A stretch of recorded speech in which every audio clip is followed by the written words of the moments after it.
And we're live back here on the second episode of the LA Shoulder Podcast.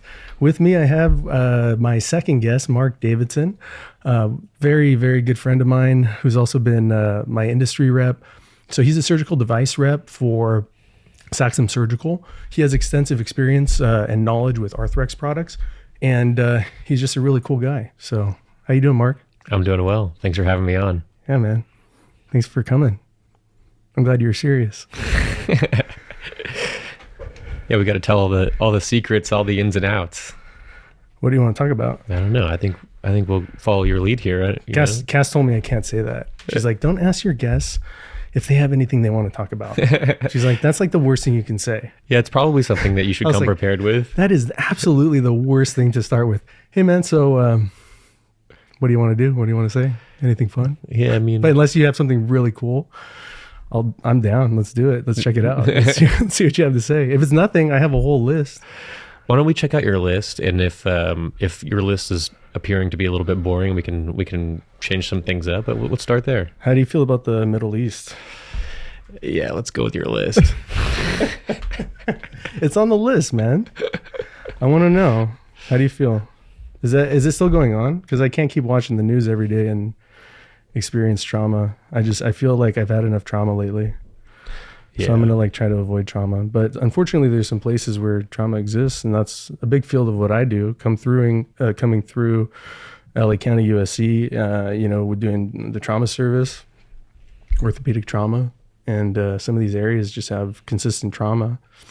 Some of what we do causes trauma in the shoulder, right, as surgeons. So pretty much everything that you do may cause some trauma. But what about minimally invasive trauma? Is all trauma bad, though? You can be if it's traumatic. Trauma causes injury, and then your body has a response to that, right? So you have physical response, you have healing response. Once you have the kind of the accepting phase of knowing that this is a traumatic injury, you have inflammation, and your body recognizes that with what? Usually, if it hurts, pain. Yeah. So you bump your knee, and it's just like, oh my God, it hurts so bad. It's going to hurt forever. And you know exactly where it is. But those are neural pathways, right? Neural pathways that tell you, they go to your brain and they say, hey brain, this is a problem potentially.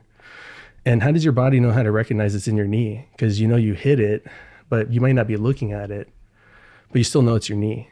Yeah. That makes sense because it hurts in your knee, right? Yeah, so something with your pain receptors and nerves, and then your body's mapped out in a certain way that your brain knows from past experience. Mapped out, right? Yeah, I mean, I'm no expert in this like you are. How is it mapped? But you know these things, and you know what makes sense. So nerves are ways that there's communication basically through your body. It's one way. So nerves can travel with signals, but you said mapping. So what kind of mapping would that be? That's a good question. That? Where's that mapping? You think it's in your brain? Yeah, I think it's in your brain. I think your brain, from experience, understands and knows when you have injuries that it knows where those came from, and stores that as a memory. And then when you feel the same type of pain, that it knows that it was the same place as it was before. Kind of like when you touch a stove when you're younger and it's hot, and then you learn that things that are hot hurt.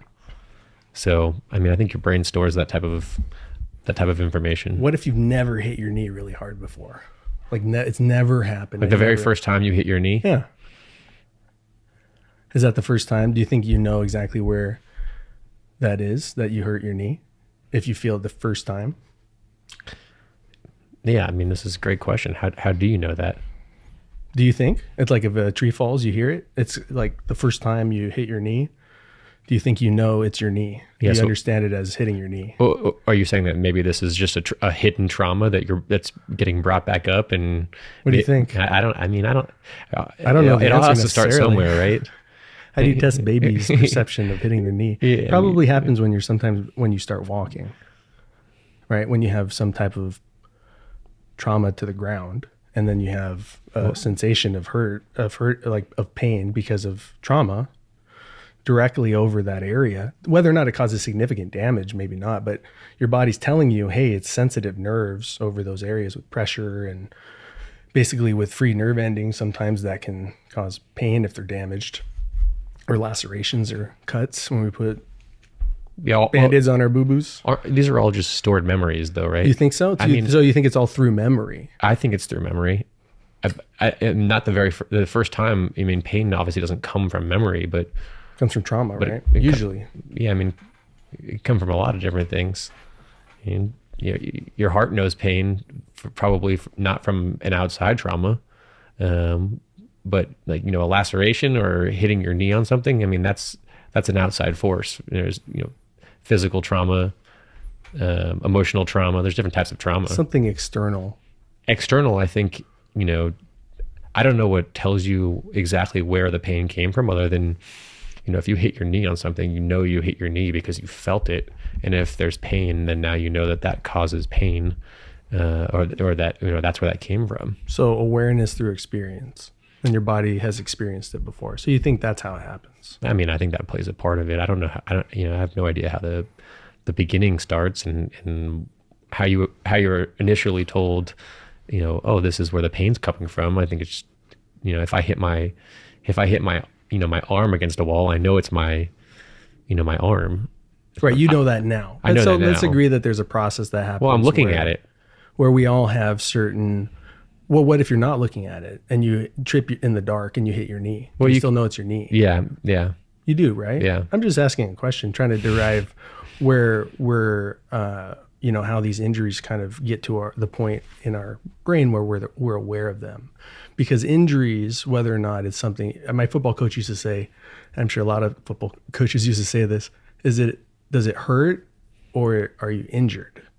Because if it just hurts, you can still play, right? If you bump something, but if you're injured, you probably can't walk.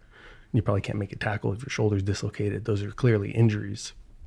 So there's something in between, some kind of aspect where you have input from the environment, where you may have trauma with an injury, and that we agreed that you have some kind of mapping where your body's aware of where that is. Whether or not that happens when you're a little baby or maybe when you're older, I think it's pretty clear when kids say my knee hurts, they know what that means. So maybe sometime before that is established.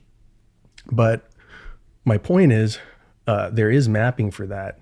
And to understand these types of injuries that require further something like surgical treatment or even non-surgical treatment, but just even assessment, like something that doesn't get better on its own, that you pretty much need to see an orthopedic surgeon for.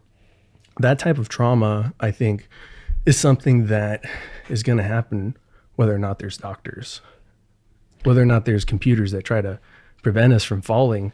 I think that's an important thing that is part of development that teaches us injury avoidance, right? Our pain mapping system that's pretty sensitive over our knees, our hands are very sensitive to a certain extent. There's a lot more receptors in certain areas that are going to be basically more sensitive to problems, probably because they're important. And other areas where they may be less prone to injury from external things, maybe some areas of like the thickness of your back, typically there's not as much need for very small receptors to feel a lot of differences between very small things. But obviously if you got stabbed, you could feel that. So we have all these things, I think, that we've developed and adapted over time, and a lot of other animals have those similar neural systems, neural mapping. So we know that the proprioceptive system, basically that's knowing where your body parts are in space, is a major part to avoiding injury. And with injury, a lot of sports push what normal people do, day-to-day activity, walking back and forth, picking small things up, drinking, eating. Those are called activities of daily living. That's a lot different than high demand sport, even low demand sport at a low level, community level, versus a academic, like collegiate level, and then professional level. Yet we treat all these injuries with pretty similar management. We have non-surgical intervention with therapy and injections. One thing that I think your company does a lot of is biologics, and the concept of looking at at biologics as ways that we can kind of hack our biology to a certain extent to improve it in certain ways and regenerate certain parts of it. And I think that's where the company Arthrex has a big interest as far as I know, but also with what they're doing, it's more minimally invasive. So less trauma, right? We should be doing less trauma as surgeons, ideally. We should be using things that can help our patients with less trauma from us because they've already typically had some type of injury through their sports, through trauma that way. And so it's our job to be a little bit more minimally invasive about that. And that's where your job, giving us some new techniques, teaching us about what's new and less invasive, I think is really helpful. And that you were one of the first guys when I started my job that I met at a course, and you were like there waiting for me, like, "Hey man, what's up?" Yeah. How's it going? Yeah, that was. I'm Mark. Man, when was that? Was that? It's a long time ago. 6 years ago? Yeah, about something like that. Yeah, we had that was a great first meeting. Yeah, all good points. I think it's what you're talking about right now is kind of the past, the present, and the future of medicine, and you're in a profession where I think the future of surgery is less invasive. I think everyone wants that. I think it's you can use it as marketing, you can use it as outcomes, you can use it as cosmetic. There's a lot of benefits to doing less invasive surgery. And I mean, doing a standard rotator cuff, that used to all be done with big open incisions, and now you're doing those through little poke holes, and that's innovation right there. And where else can we do that in the body, and what else can we use that's minimally invasive to help prevent having to have surgery?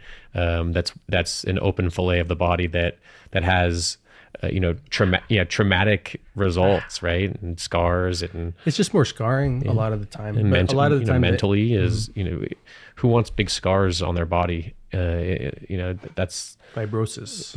Yeah, causes problems. Yeah, I mean, it's the world of biologics and the future of medicine, and look at all the med spas that are doing, what is it, like preventative aging type stuff. I mean, it's all similar concepts. What is preventative aging? Do you believe in that? Do you believe we should prevent aging? Preventative aging. So we should all look young, right? Yeah, look as young as possible. Botox. I think so. And why not? And vampire facials. And I don't know. What do you get done? If you're younger physiologically, why not? Are you doing look better, feel better, be better? Are you doing lip fillers and things like that? Me? Yeah. Myself? Or doing? I'm not doing any injections right now. I got to heal first. Yeah, all that's kind of similar, though. We're talking about less invasive ways to make the body either feel better, look better, heal better. It's kind of all. There's correlation between all of it. There is, though, right? I think there is. So it's overall progress. I mean, in the field, it's just development, and it's innovation, and it's listening to what the patient wants, and doing everything that we can to give patients better outcomes based off of both the result of whatever we're fixing, and then also just whatever that makes them feel better about how they look, or whether it's a cosmetic or even doing like a Popeye defect, biceps tenodesis type biceps. Surgery, right? Is it cosmetic? Is it is that going to make someone stronger? If somebody hurts and they're having problems with it, it may be cosmetic plus. I think it depends on the level of activity for a lot of the things that we do, because there is generally acceptable agreements that people want to do well. Your surgeon has an interest in that, and the patient should have an interest in that for going through the procedures. Ken Yamaguchi over at WashU has a kind of a famous saying for saying sophisticated surgery for sophisticated patients, which to some extent I think is true. There should be some matching there. It may not be one-to-one, but that can go both ways poorly. If somebody doesn't understand this complex procedure you're doing, that could really help them. They got to know that the rehab is important. You got to listen to your doctor. Otherwise, you could have complications. So if you're overlooking those things in some way, that may be potentially bad because of that relationship. So as far as what Yamaguchi was saying was that, if you have the ability to have that communication, we assume those things can make people better. So it's a good relationship where the patient has a problem. There's a fixable problem. It's identified through imaging and exam, and there's an agreement on diagnosis first. So I always say we must establish a diagnosis that we can agree on. Otherwise, I can't help you. If you think your right arm hurts and I say your left arm hurts, then that's a total disagreement, and surgery is not going to work out. Basically, it's 100% not going to work out. So if there's certain levels of complexity within cases, and your company has a lot of development, interest in development, product development, I think surgeons do as well. And patients are aware that surgeons want, what they think is best for them. And so if products are getting better and helping people, whatever way that is, with certain types of cost balances, obviously, they look at those things to see how much development can we make, how much money can we make off of it?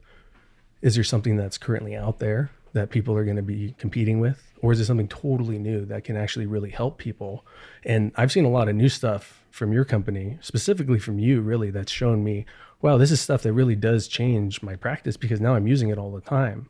So if I'm not having a specific conflict with your company, which I've had prior small conflicts receiving honoraria, but otherwise I don't have any ongoing relationship with your company. So basically, I try to use what's best for my patients in every sense. And what people may start to understand is that when surgeons are conflicted with certain companies, a lot of times those are relationships that they are evaluating those types of products. So that actually comes from the surgeons using them, having familiarity with them, and then trying to make product improvements on them. So I think all in all, the interesting concept is really surgeon relationship with industry, and where you're recommending these new products that can really change my practice. It entails some research, some product usage, but also the whole process is pretty regulated, and it's all regulated by the FDA. Yeah. So you're not basically using products that are not approved by the FDA. Yeah, I mean, everything has FDA. It's against the compliancy rules. You can't. You have to basically only endorse products that are approved by the FDA. Yeah, I mean, the FDA is there for a reason, right? Exactly. So it's an interesting process because a lot of times, even in training, these are not conversations that are really identified because it's really through surgeons that can evaluate products in a way that can be tested, usually through research. A lot of it comes from research, either in the lab, and you guys have a really awesome lab in Naples.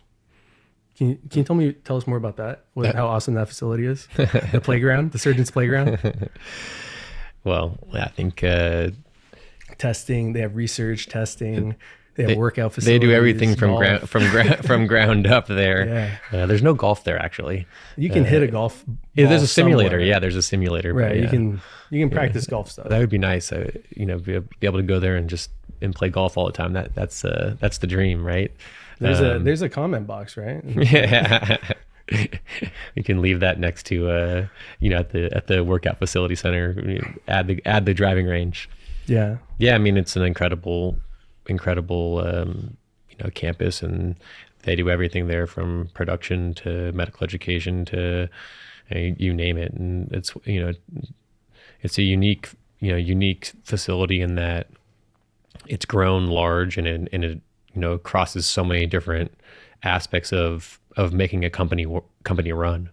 But I think talking about medical education, I mean, no one does it better than Arthrex does, and I think you can attest from your experience, going back and learning new products and just kind of seeing how the separating aspect of Arthrex being private versus some of these other public companies, and how they're private, right? Yeah, it's private, and why does that matter? And that matters because, they're Innovation. well, yeah, but why? Because they don't have to listen Time. they don't have to listen to a shareholder sit there and say, hey, this product is it's a great product, but guess what? Like, if we develop this and we put this into practice, we're going to lose money on it. And so what are those shareholders going to say? They're going to say, well, let's not do that then. Whereas, with Arthrex, if there's a product that they think is going to make surgery better or improve an outcome, then they don't have to get sign off from the shareholders, which puts it in a uniquely advantageous position to innovate, which is essentially why you're seeing innovation at a rate that no company has ever really done before. Definitely in orthopedics. I mean, They're the giant in sports. No question, it's Arthrex. it's not just sports though. Now it's what because it's private. Any division that they want to get into, it's a green light. So if you look at the different product lines, whether it's the video equipment or all the way down to us being a player in the trauma market and a top 3 shoulder replacement company in the country now. I mean, that doesn't happen without massive innovation and really top notch product development and so yeah, I've been doing this now for I think 13-ish years, and it's been a really fun ride to all with Arthrex, really fun ride to see the development over time. And when I was first starting, we were coming out with our first plating systems, and now I think 30-40% of our business comes from that. So it's wild to see. It's expanded quite a bit, right? And who knows what's coming down the pipeline, Somebody knows. We can have this conversation in 5 years and it's going to look way different. And that's what's cool, right? The private aspect is a game changer, and doing everything that that Arthrex does is it's to make sure that you have the best stuff to treat your patients, and that you're not you're not having to compromise just so someone else can make a quick buck. But I mean, yeah, there's obviously money involved in it, but it's much different coming from a public and private company. They've always been private, right? Yeah, They've always been private. Yeah, they've always been private. How long have you worked there? When did you start with them? Because I met you in 2019, and that's when we went to that. I don't remember where it was, but it was basically a lab. We went to Naples. It was Naples, right? Yeah, that's where we first met. Yeah. Okay, great. That place was so awesome. It was a fellows course. That was the playground. So that playground is such a great place because it showed me this whole new dimension of what you can do with being a private company and have this area where if your interests are that exact thing, dependent on your interests of improving products at an advancing pace that will improve outcomes for patients, and then study them and have a place where it's your central hub for research, testing, basically R&D. And obviously these things are all openly known. It's really a place that surgeons will go to have a role in a lot of product development, and they give a lot of opportunity to young people, especially who have good skills, because the more skill that you have, you kind of get bored with things very quickly, and you may want to either expand your techniques through arthroscopy, which arthroscopy is a major part of sports surgery in general, because minimally invasive, we're looking with a camera. We can explain a little bit about what arthroscopy even means. And I want to show some videos, if that's cool too, like some of the media videos that we send to patients. I thought there was some new really cool development through the vault, the surgeon vault, that shows the animations. And I'm going to show them anyways. But you should show them. But how cool it is. But because it's something that really helps people understand things. And my whole thing with this, especially with the podcast, is shoulder knowledge. And with you here, have you ever had a shoulder injury? I've never had a shoulder injury that requires surgery. Okay. See, so you didn't meet the criteria for the show. So we're also expanding the show through the second episode. So really what the whole goal is to understand what the whole process of how shoulder problems is treated, to understand it through pathology and diagnosis, but also treatment and management. This is obviously a very relevant aspect to that is sports surgery. And what I perform is shoulder surgery, basically minimally invasive surgery. But with minimally invasive surgery, I also perform open surgery, basically everything related to shoulder and elbow pathology. Certain tumor pathology obviously gets transferred to people who manage tumors, even in orthopedics, like Allison. He's a specialist at that. And typically they're excellent surgeons. But with my role in that, with arthroscopy, what it is about the size of a pen, and that's the small poke holes that we make. And then we use a camera that has a light on it, fiber optic, right? And then through some other small portals, we'll make some small incisions. We'll add either plastic portals that are removed, but this is basically working portals or viewing portals where we can basically repair tissue or clean out tissue and do it with other small portals. So it is minimally invasive. We're working typically sometimes with very large surgery, such as the rotator cuff. You know how massive some of those cases that I do, how big those get, and how many anchors we have to use. And as there's development with these products, there's ways those very large cases can go faster. So if you're pumping a bunch of fluid through the shoulder, which we have to in these cases of arthroscopy, which means basically camera in the joint. So we're looking into the joint with a camera, and then that also pumps a certain pressure of water, which is saline.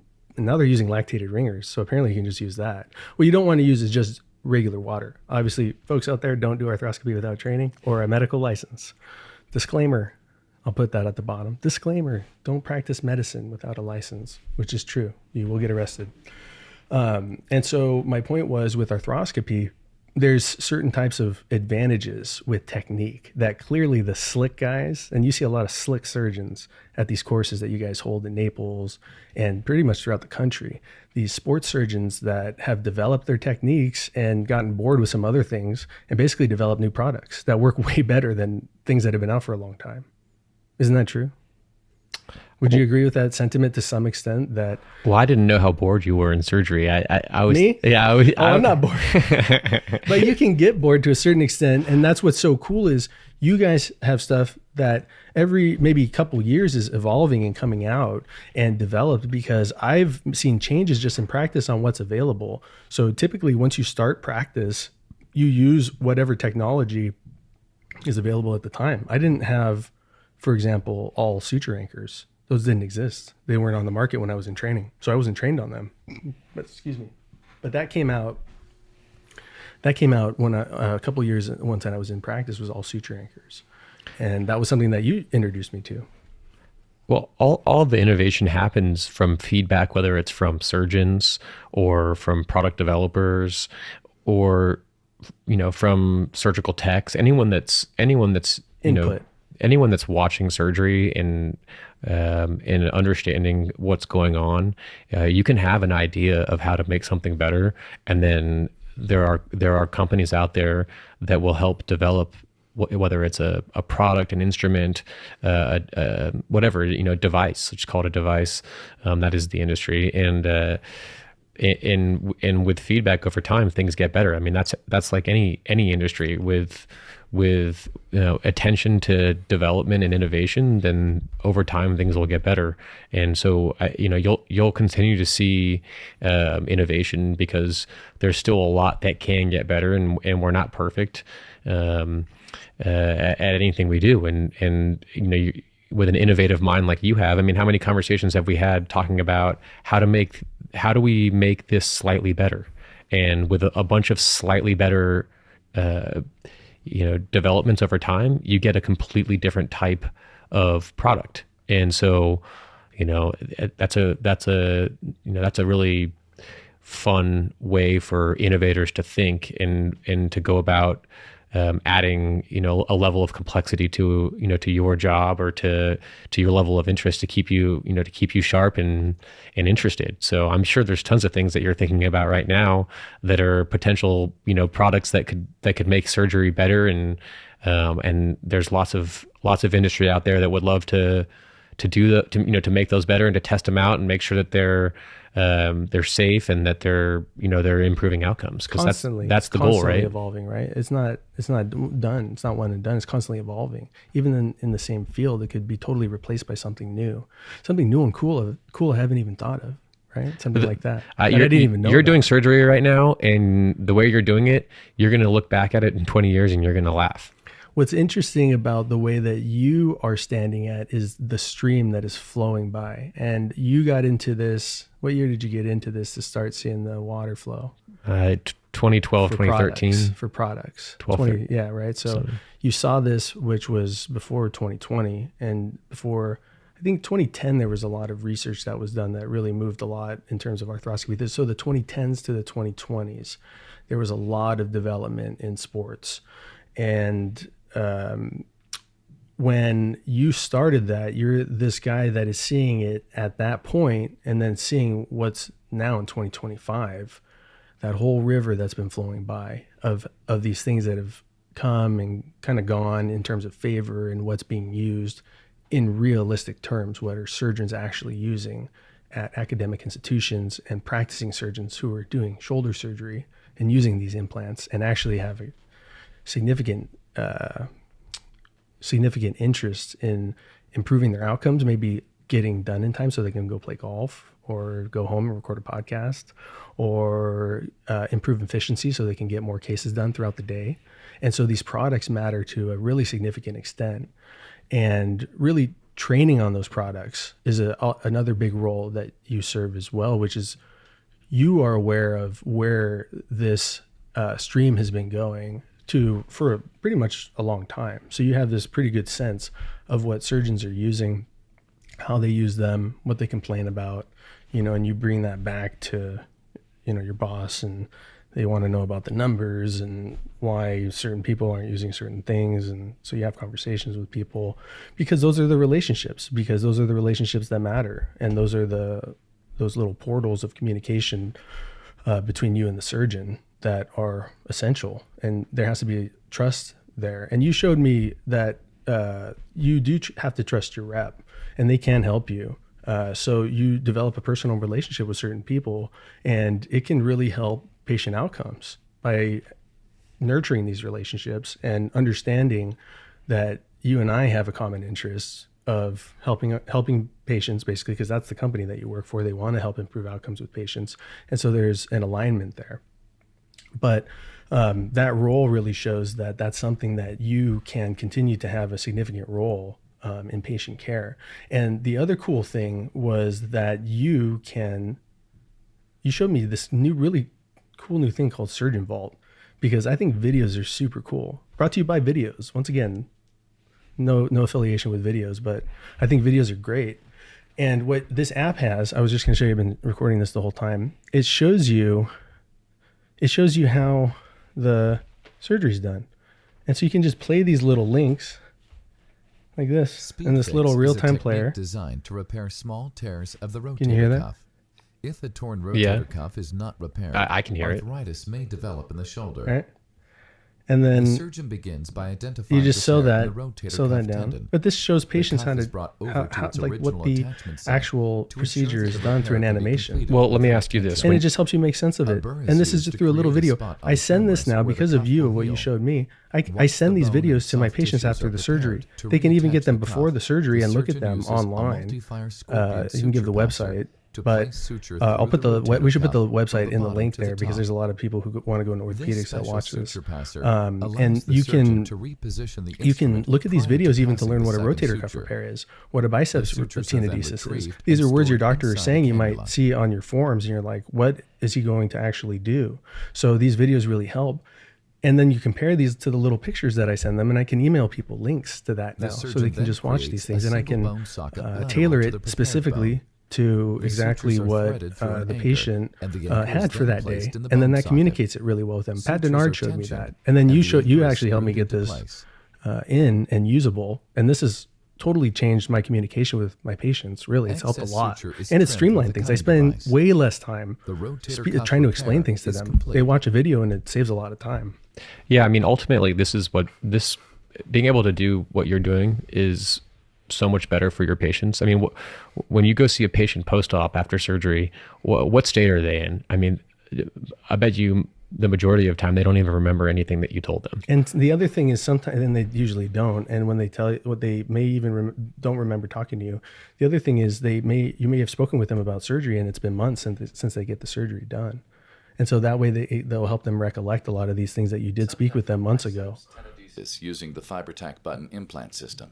Make a 2 Is this to 3 playing through the centimeter audio, or is it incision playing in through the axilla speakers? at I think it's the playing through the inferior iPad. border of Oh, it's just pectoralis it's playing it out bluntly loud. dissect to I identify had it the linked up pectoralis earlier, major and but the I'll have the long audio head come of through biceps the final. Retrieve through the the Or it might be final side. my headphones are not. I think it's hearing the incision. mic. Whip This one's sits the cool bicep because this tendon one's open approximately biceps 2 centimeters tenodesis. from the I've totally changed this now muscular too. So this junction is something that using I've the changed. Place I the started FiberTac using button the drill guide at the desired location on the arthroscopic bony surface biceps of the postural tenodesis. humerus I want to do another and segment drill on a biceps unicortical tenodesis because I think that's hole worth a with whole section 2.6 on. millimeter spade tip drill. But Keep the I used to drill guide in use place these and in the, insert the I still do these FiberTac in the button through joint, guide. but I Lightly typically tap use on a the bigger inserter anchor. handle And I until use the a inserter double is flush with suture the now. I drill use a guide. fiber tape, Remove I the wrap orange it, I suture release suture it. tab to But that remove loop the and tack sutures is from the awesome. inserter handle. This is the Remove open the way to do implant it. inserter You and can drill kind guide. of do this through the scope a little bit higher, but this Lightly is the pull one evenly where if on it the does fiber links to fail assure the or they button have is a deployed. rupture, you have to Separate open it, and this fiber is the links, sub-pec blue and biceps. white So I've bond on changed each now. I side, just do and these pull sub-pec each now, and I blade do to them ensure open. it slides. If either they are Shuttle one of the rupture, whip I do them stitch sub-pec, limbs through or the if button I using did one it of the previously fiber or somebody else links. did Be it sure not to previously, sew shuttle it the up here in the thick joint, portion of the fiber it lip tears through the down. I button. used to Use try to slight touch fix it once up the here, suture open, meets the button and it may shape. just Pull re-tear lightly on the down. remaining Those, shuttle it's link to I think verify better that to the try to button is just sew it set. up down Shuttle here the and second then whip hold it stitch up with limb an using anchor. the remaining And link in the same 2 manner. anchors may be better, Use the but 1 tension anchor slide typically is technique fine. to reduce the tension But all onto the suture anchors bone. you can use for Pass this. The one little limb fiber back through the tape tendon button, right? and Isn't that tie what a this one knot is? to complete the repair. Yeah, it's a fiber tack. button It's can an also interesting. be Tack implanted button. Yeah, correctly. it's an That interesting. one's awesome too. It's an interesting statement that you make because See, there's a suture and then there's a little anchor on the right. the surgeon and the rep relationship is so important, and the rep kind of gets a bad rap every once in a while. Who says? Who would have thought, right? Who says that? I don't say that. They get I bad- like you. they You're get- my friend. You're on my podcast. they can get a bad rap. They're pushing me out to use these new products, blah blah blah blah blah. But that's not really what our Are job. you pushy? No, of course we're Some not people pushy. are though, right? But what, like our job is not to tell you what's best, right? Our job is to give you all the options that we have and give you the information that you need, and then it's your job to make the decision on what's best for that patient. And having different options and being informed with your your surgical your surgical options is the best way to give your patients the best outcome, because not every surgery is the same. Different surgeries require different types of repairs, reconstructions, etc. And this is a good example. I mean, biceps has so many different ways of repairing, and there's a reason for that. It's the literature probably doesn't point you in one direction. It varies from person to person, and because the literature is all over the place, there's not one good way to do it, right? Exactly. Not a good one way. Not one perfect way to do it for sure. Yeah. But there may be one best way for that surgeon in his hands to do it, and he knows that. Yeah, and maybe that patient is different than a different patient. Right. Something may be reliable, and that's what the surgeon does. Is he maybe will choose a different procedure. So these video library that you have is really cool for that reason, just to tell surgeons as well. These are the techniques we have to offer. Look at this animation. Maybe doing this procedure a totally different way is maybe something now workable, because that surgeon got a little bored with how he was doing it. And I hate to use the term bored because it kind of implies we don't necessarily like doing this repetitive task, but in the sense of looking for ways to make progress of either less invasive, which at this point probably can't make things much less invasive unless we change what arthroscopy is. Well, we're already The whole doing system. that with smaller scopes. I mean, Nano. if you're using nanoscope, Panoscope, nano. nano, You guys are gonna have a whole I mean, system. that's less invasive than what you're doing right now. So there still are improvements there, and who knows what's coming next. Like this one was something that you showed me that I can do this in the joint. And I wasn't trained on this, and I talked to Denard about it, and I watched him do it. I think I watched him do it. I'm not sure if this was out when I came out to visit him in Oregon. Pat Denard, one of the best surgeons in the country, I would say, highest level of academics, professional behavior, as far as I know, arthroplasty, sports, teaching fellows, publishing. I might have said academics. He's amazing. He's one of the most incredible studs I've seen in shoulder surgery, and a good friend of mine. Have you spoken with him? How's he doing? I haven't seen him since you and I saw him. He's a cool guy. I'd love to have him down. If he's in LA, I should have him on. Was starting to train jujitsu, and he was asking me about jujitsu. And he's really fit. He's obviously like a mountain man. I'm not sure what his sports are. I think he rides mountain bikes, obviously. And he does all this stuff. And he's online on social media. I watch his videos. We should look at his videos. The world's most accomplished man. Yeah, let's find his videos. You have his Instagram, right? You follow him. Subscribe to me on YouTube. Subscribe, folks. Don't forget to subscribe. And to Mark Davidson on your OnlyFans. You have an OnlyFans that you want to talk about? Yeah, it's funding our lifestyle. Who was I looking up? Pat Denard. Oh, yeah, that's right. Thanks. You want me to be my producer? I'm looking for a producer for the show. Although I can't pay you. But you could be my friend and we can drink Mandala together. Also, this show is not sponsored by Mandala, but we love Mandala. Cheers to Mandala. For a smoothie, delicious tequila choice, choose Mandala. Smoothie. Smoothie. Yeah. I'm gonna trademark that. So this is Pat Denard. He's up in Oregon in Bend, and you see he makes these videos. He's constantly posting on Instagram. It's kind of cool. He'll show his surgical setup, gowning, gloving. This is what it looks like. I've been using these Ray-Ban Meta glasses for this. I don't know if he got them or he attached a GoPro, but it looks really cool because you can show these little clips. So he does these kind of talks, but also shows stuff on literature. I think. Let's see what he talked about today. That's cool. But go to his page. Look, 18,000 followers now, because he's always putting stuff, and it's really him doing it, and that's what's kind of cool too. You can get a kind of a direct connection to these guys, and you should follow my Instagram too. Mine's at Ellie Shoulder. That's my page. I do jiu-jitsu and do podcasting and go to UFC stuff. And do surgery. So I kind of put a mix of stuff on here. All right. And what's your Instagram, Mark? Mark on at insta.com. I haven't put anything on Instagram since 2019. Do you have a MySpace? It's probably still up there. Tom and I are still friends. It plays music when you yeah. your page.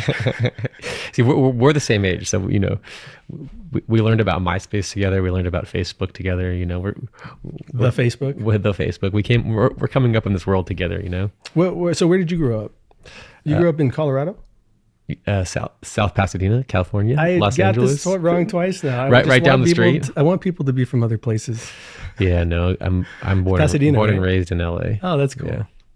So what was that like? How many brothers do you have? Got 2 brothers. I'm the middle child. Athletic guys.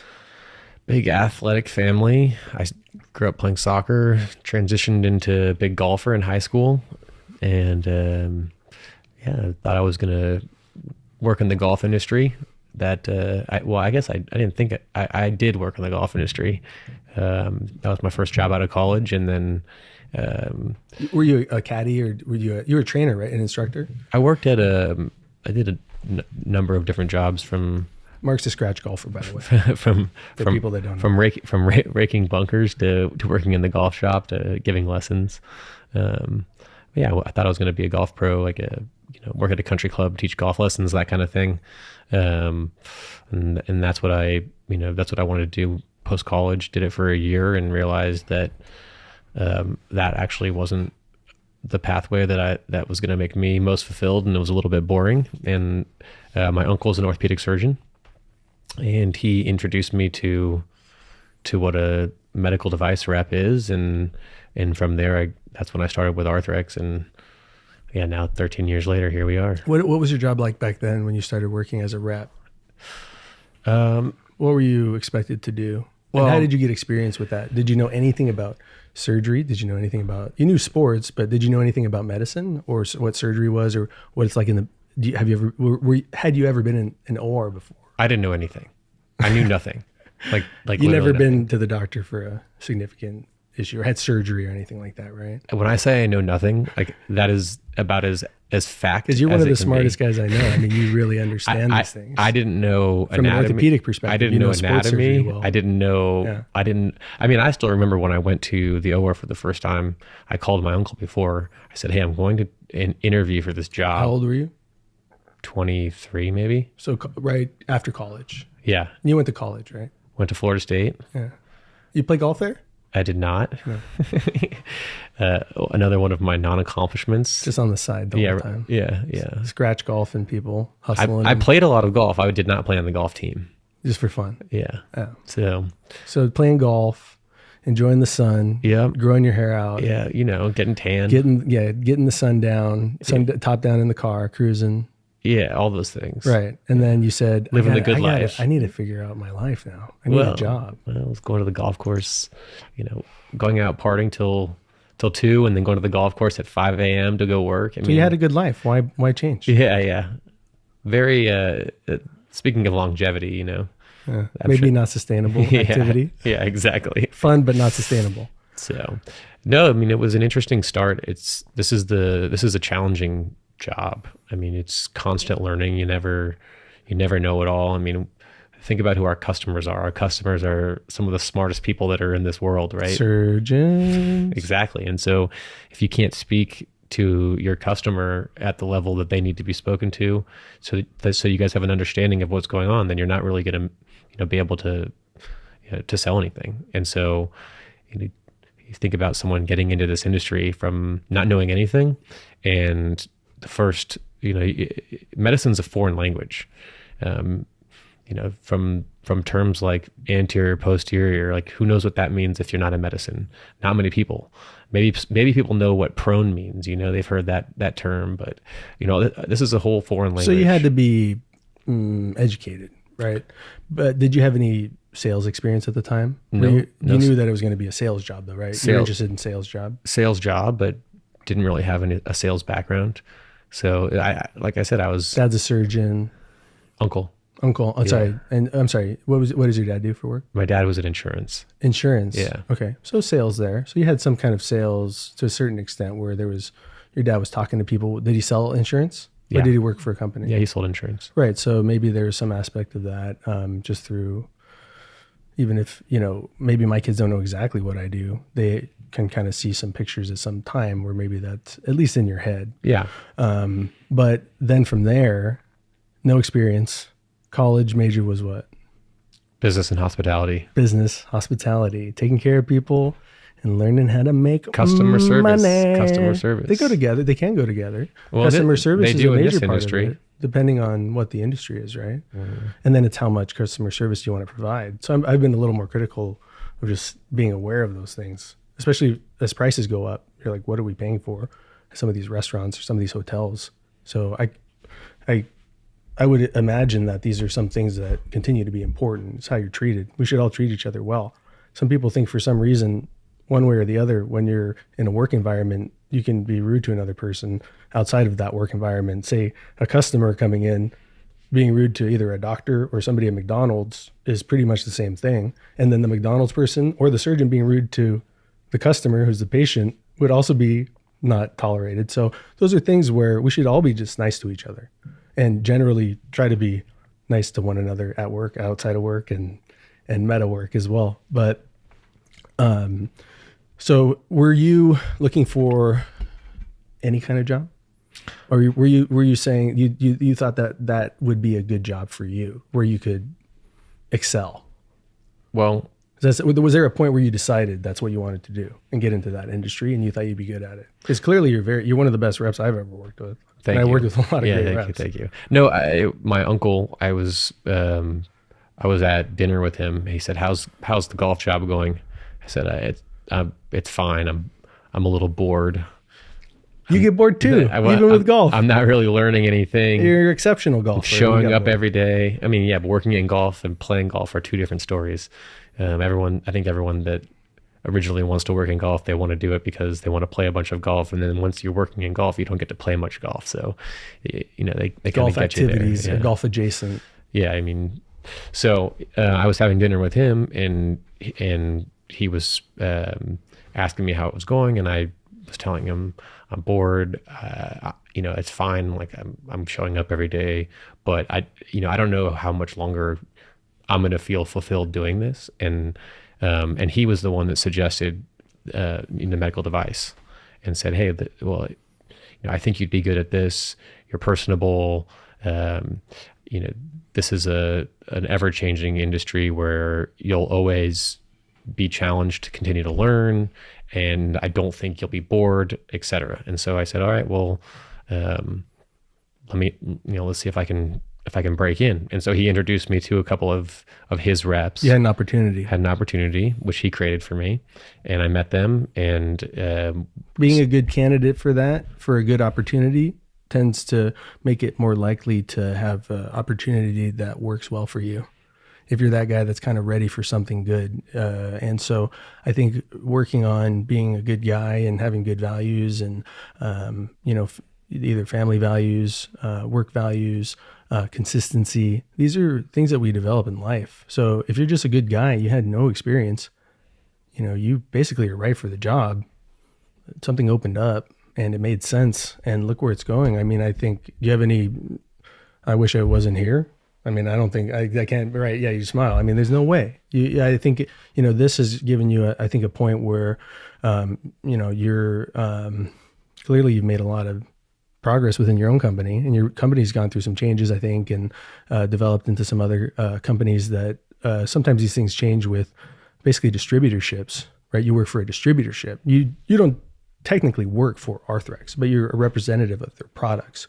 Arthrex is a company, and you work basically as a distributor for their products, which has its own structure separate from Arthrex, but related to the corporate structure within the industries that are actually developing the products. Because your company doesn't develop products, correct? Right? So can you explain that relationship and what a distributorship is? Yeah, there's a couple of ways that it's done, right? There's distributors, agencies, and then there's direct employees of big companies. So like Brenton. Yeah. Brenton now works for Arthrex, but he didn't always. He worked for your company, and then he transferred to the company. Right. As far as I... Yeah. So and worked his way up, and he's working his way up in a very good way. As far as I know, he's very happy about his progress within both companies, and Brenton is also exceptional. So they take exceptional people and not sponsored by Arthrex, by the way, but so far, my involvement with that has been, I've seen it myself, and Brenton is, it's nice to see a company take somebody that actually has a lot of value, recognize it, and then say, let's make this something that we can put you in a position where you can help our company, but also he has a bigger role in, really understanding what's going on and helping managing things from, he still does arthroplasty, right? Shoulder arthroplasty. Yeah. Yeah. So it's great because he has such excellent knowledge of anatomy and arthroplasty, and he's one of the best arthroplasty reps I've ever had as well. And that's two guys, within this company. So tell me more about that. Yeah. Well, so to answer the original question on the difference between a direct rep versus an outside rep. Direct rep meaning somebody like Brenton. No. Yeah, but. Or Smith and Nephew has direct reps where they work for that company. Yeah, use some of the a bigger company like a Medtronic or someone, and I don't know how they do it exactly, but there's companies that have employees that are sales employees of the manufacturer, and they employ everyone, and everyone works for the manufacturer. And then there's companies that outsource their sales teams, and they do that geographically.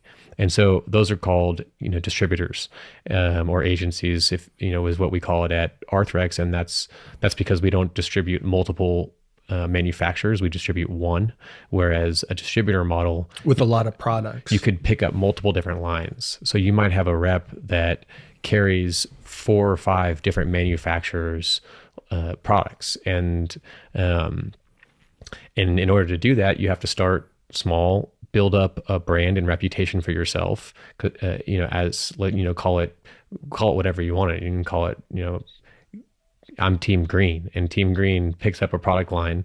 They have to they have to be able to grow and develop that and grow sales and have a reputation within the community.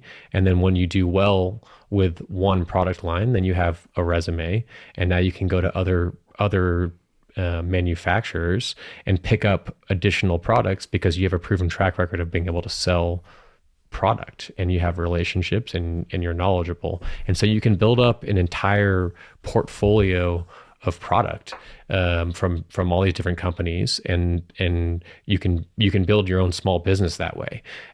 With Arthrex, you don't do that. We would distribute just a single manufacturer product line, which is the Arthrex product. And so that's a unique position in itself. And then you have the direct employees that are say you're a Medtronic rep, you distribute Medtronic product. You're not going out and picking up other lines that compete with the company that hires you and that you work for. So there's just different ways that these companies are set up. I'm sure there's benefits to both, and there's just different ways of doing it.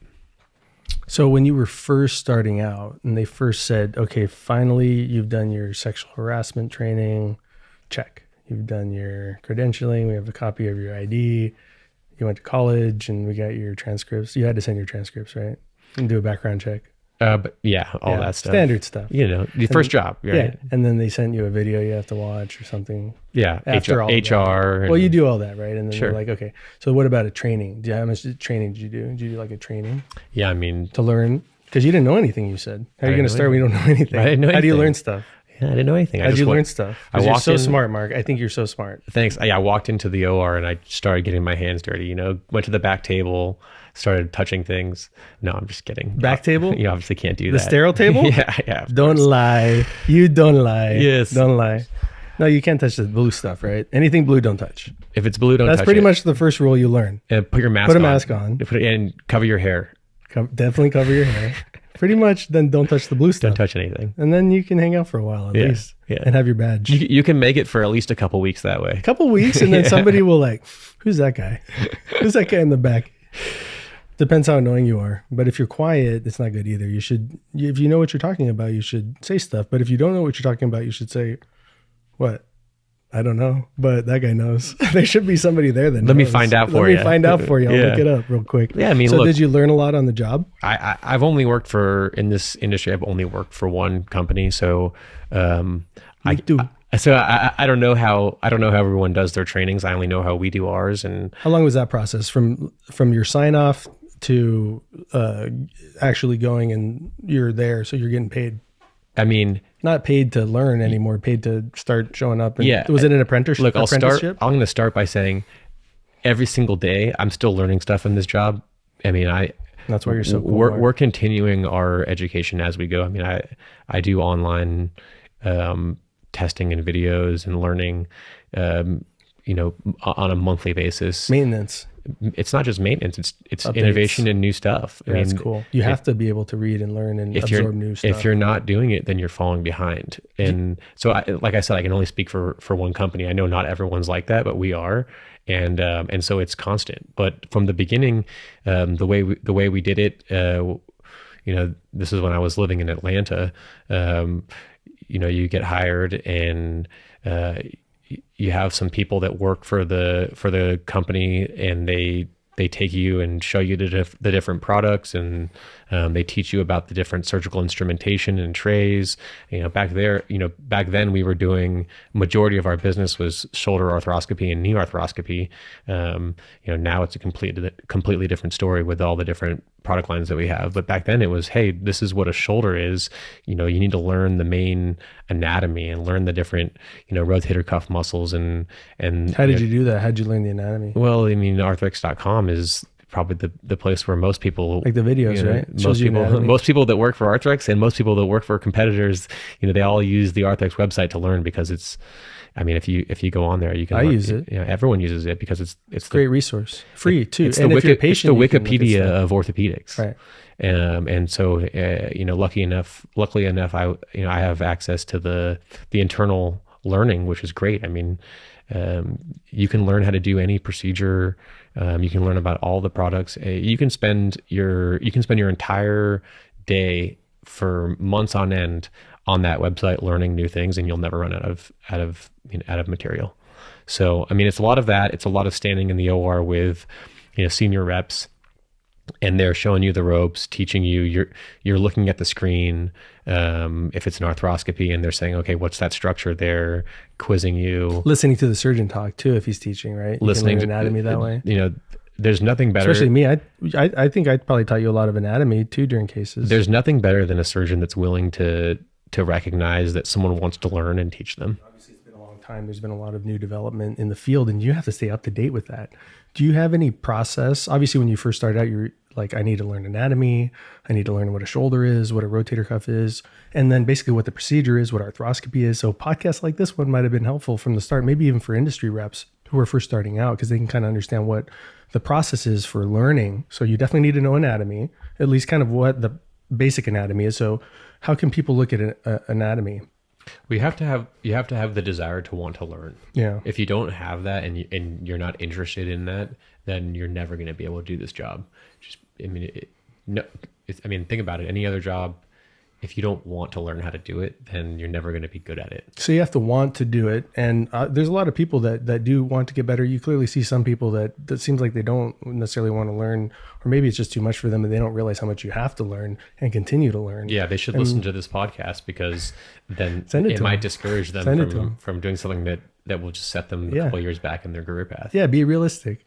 And you should do exactly what you want. Whatever it is for your job, you should really be fulfilled to some extent and be happy with your decision. Maybe it's not the end career, but maybe it brings you to a point where you're doing something different, or maybe branching out in different ways, doing other jobs, or entrepreneurship through LLC and things like that. We live in America. It's a beautiful thing. You should use it. It's one of those things where people came here and made something from nothing. And we can really do that. You can be poor and have no money and nothing to your name, and become very financially wealthy through your own mind and development, especially through podcasting and production. And that's kind of what I'm getting into now, is more production and video content, because I have the ability to provide some information for people that I think can be helpful. But so I had to learn how to learn in medical school. In college, I learned through flashcards a lot of the time, so I could remember a lot of facts. So I would literally write out flashcards for vocabulary, for English tests, even for math. Sometimes if I could put it on a flashcard and it could help me remember something, I used flashcards, because I just knew I had to get as close to straight as possible to get into medical school. And in medical school, it's like that, but with everybody's like that. So everybody has their own little system. And then you have to learn this overwhelmingly greater amount of information in 1 year, and then a second year. And then you got to go into practice in the hospital, like you were doing on the job training. You got to learn, but we do medical school for that for 2 years through, they're called rotations I think they're called that in medical school, but they're basically clerkships. They're called clerkships, rotating clerkships as a third year and as a fourth year for electives and clerkships. And the learning there is more on the job. So you have to know how to do both. But early on, you have to learn how to learn. And I had to learn how to take tests, learning a bunch of overwhelming amount of information. So there's something in between. And I think that you need to understand where to find the information. In today's world, you can use ChatGPT. I use that. I have it set up for this because in case I need to look anything up, I use that. It's pretty much replaced Google for me. But these AI systems are now helping us access information a lot easier. So learning, it becomes, I think, a little easier to get the information. Now, the second part of that is you have to want to do it, which you said you have to want to learn. So you need those two things. So we have better access now. And as long as you want to learn, you should be able to learn that. But it's still a certain amount of information that you have to get through and you have to retain so that you can use it for your job and maybe for other things. But is there a process that you use now to learn, to stay up to date on your products, how to use them, whether or not it's something you think a particular surgeon can use? Like, what's your process for that? Yeah, I mean, I think conceptually, if you understand what's going on in the procedures, it makes adding additional information to those things significantly easier. So like take rotator cuff repair, for example. What do you mean by that? What do I mean by what? By what you just said. Well, I'm going to tell you. Okay. So take a rotator. Just be patient, my son. Yeah, listen up. So take rotator cuff for an example, right? You know, I'm not learning what a supraspinatus is or an infraspinatus. Not anymore. You already learned. Right. I know. You put your time in. You ask me now. I'll put my reps in, right? Son, as a rep. Yeah. So now that I understand the concepts. You're a senior rep now. You're still a rep, right? I'm a senior bottom rep. You're at the bottom of the very top of some type of structure within rep world. I'm in the system, okay? You're within the structure. I have an email. Yeah. You have a nice office And a now, car. too. I think I You have a sit in the car. office. You don't come to my OR anymore. You sit in the office The now. OR is my office. Like the dick, that one's for you. If you're watching, you know what I mean. So yeah, I'm not learning what a rotator cuff is anymore. So now I can focus on other things, right? And so when something else, like let's just say we have a new anchor that comes out for a rotator cuff repair, you know, I'm learning. Got to show Mike Stone. Well, what's right away. Maybe. I mean, You should. Yeah, Tell me if it's good or possibly. not, though. Make sure it's good, though. depends on it. Is it more But expensive? at least show me. It might be. But you'll show me, and you'll tell whether or not you like it. To me, doesn't matter that much. Like I said earlier, my You'll job, tell me if my it- job is not to tell you if it's better or worse. It's to give you the information, and your job is to decide if it's the best for your patient. I think so too, and that's kind of why I think we have a good working relationship. I mean, ultimately, that's what's going to make. Because you show me cool stuff. Yeah, you should see everything, right, and give it a chance. Not give it a chance in a patient, but give it a chance. Show me what you got. Is this a viable product that might work better than what you're currently using? Yeah. So yeah, the amount of information that you intake over time becomes less because you already have your building blocks, you already have the language down. So I'm not learning a new tendon, I'm learning a new anchor, or I'm learning a new feature of an anchor. What how do you go about that? So they send you guys some type of product, a brochure, or they send you videos, or you're doing your training videos. But what if there's a new product that you really need to learn about, say to tell me about? What would your process for that be? Something that you see, like the loop intact. You're like, Sure. Clearly you were like, he might be able to use this. How did you go about learning that device? And then obviously showing me, but what was the process for that? Yeah, learning that device? so a new device gets released, and I get sent the information. Hey, this is a new. That's a device combined with a product, right? It's a device that has a Well, all products are devices. structure. Device is just a generalized term that means like a SKU that could be used in surgery, right? Sure. Well, one thing is something that I use that's disposable. The other thing is something that I implant to fixate. But the implant is not the new part. It's the device part of that. Potentially. I mean, I would consider For that in particular, for the loop intact. Yeah. Well, the loop intact has And kind of a technique, right? It's a technique with this device. well, technique is biceps tenodesis, you know, high in the groove or whatever you're doing, which isn't new. I mean, you can already do that. You might do it with different, like say a bird's beak, for example, but that device helped me because it's much smaller. It Yeah. actually is much So there's a new grabbable. That is a device. I'll show right? it. You can go ahead and I'm going to pull it up because Sure. I want to show it. So that is a device that's an innovative device. It's helping you do something less invasive in less steps. So that is a new device. But the anchor could be a new device too. It's not in this particular situation, but it could be.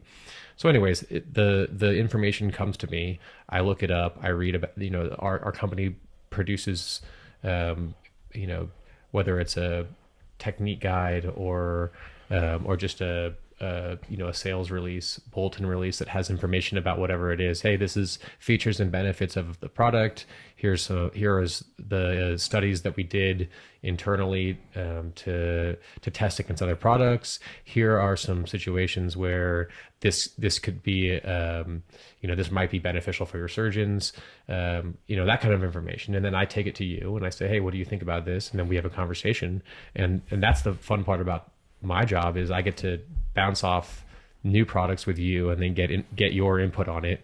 And then, that's information that I can give back to the manufacturer or internalize how, depending on what it is.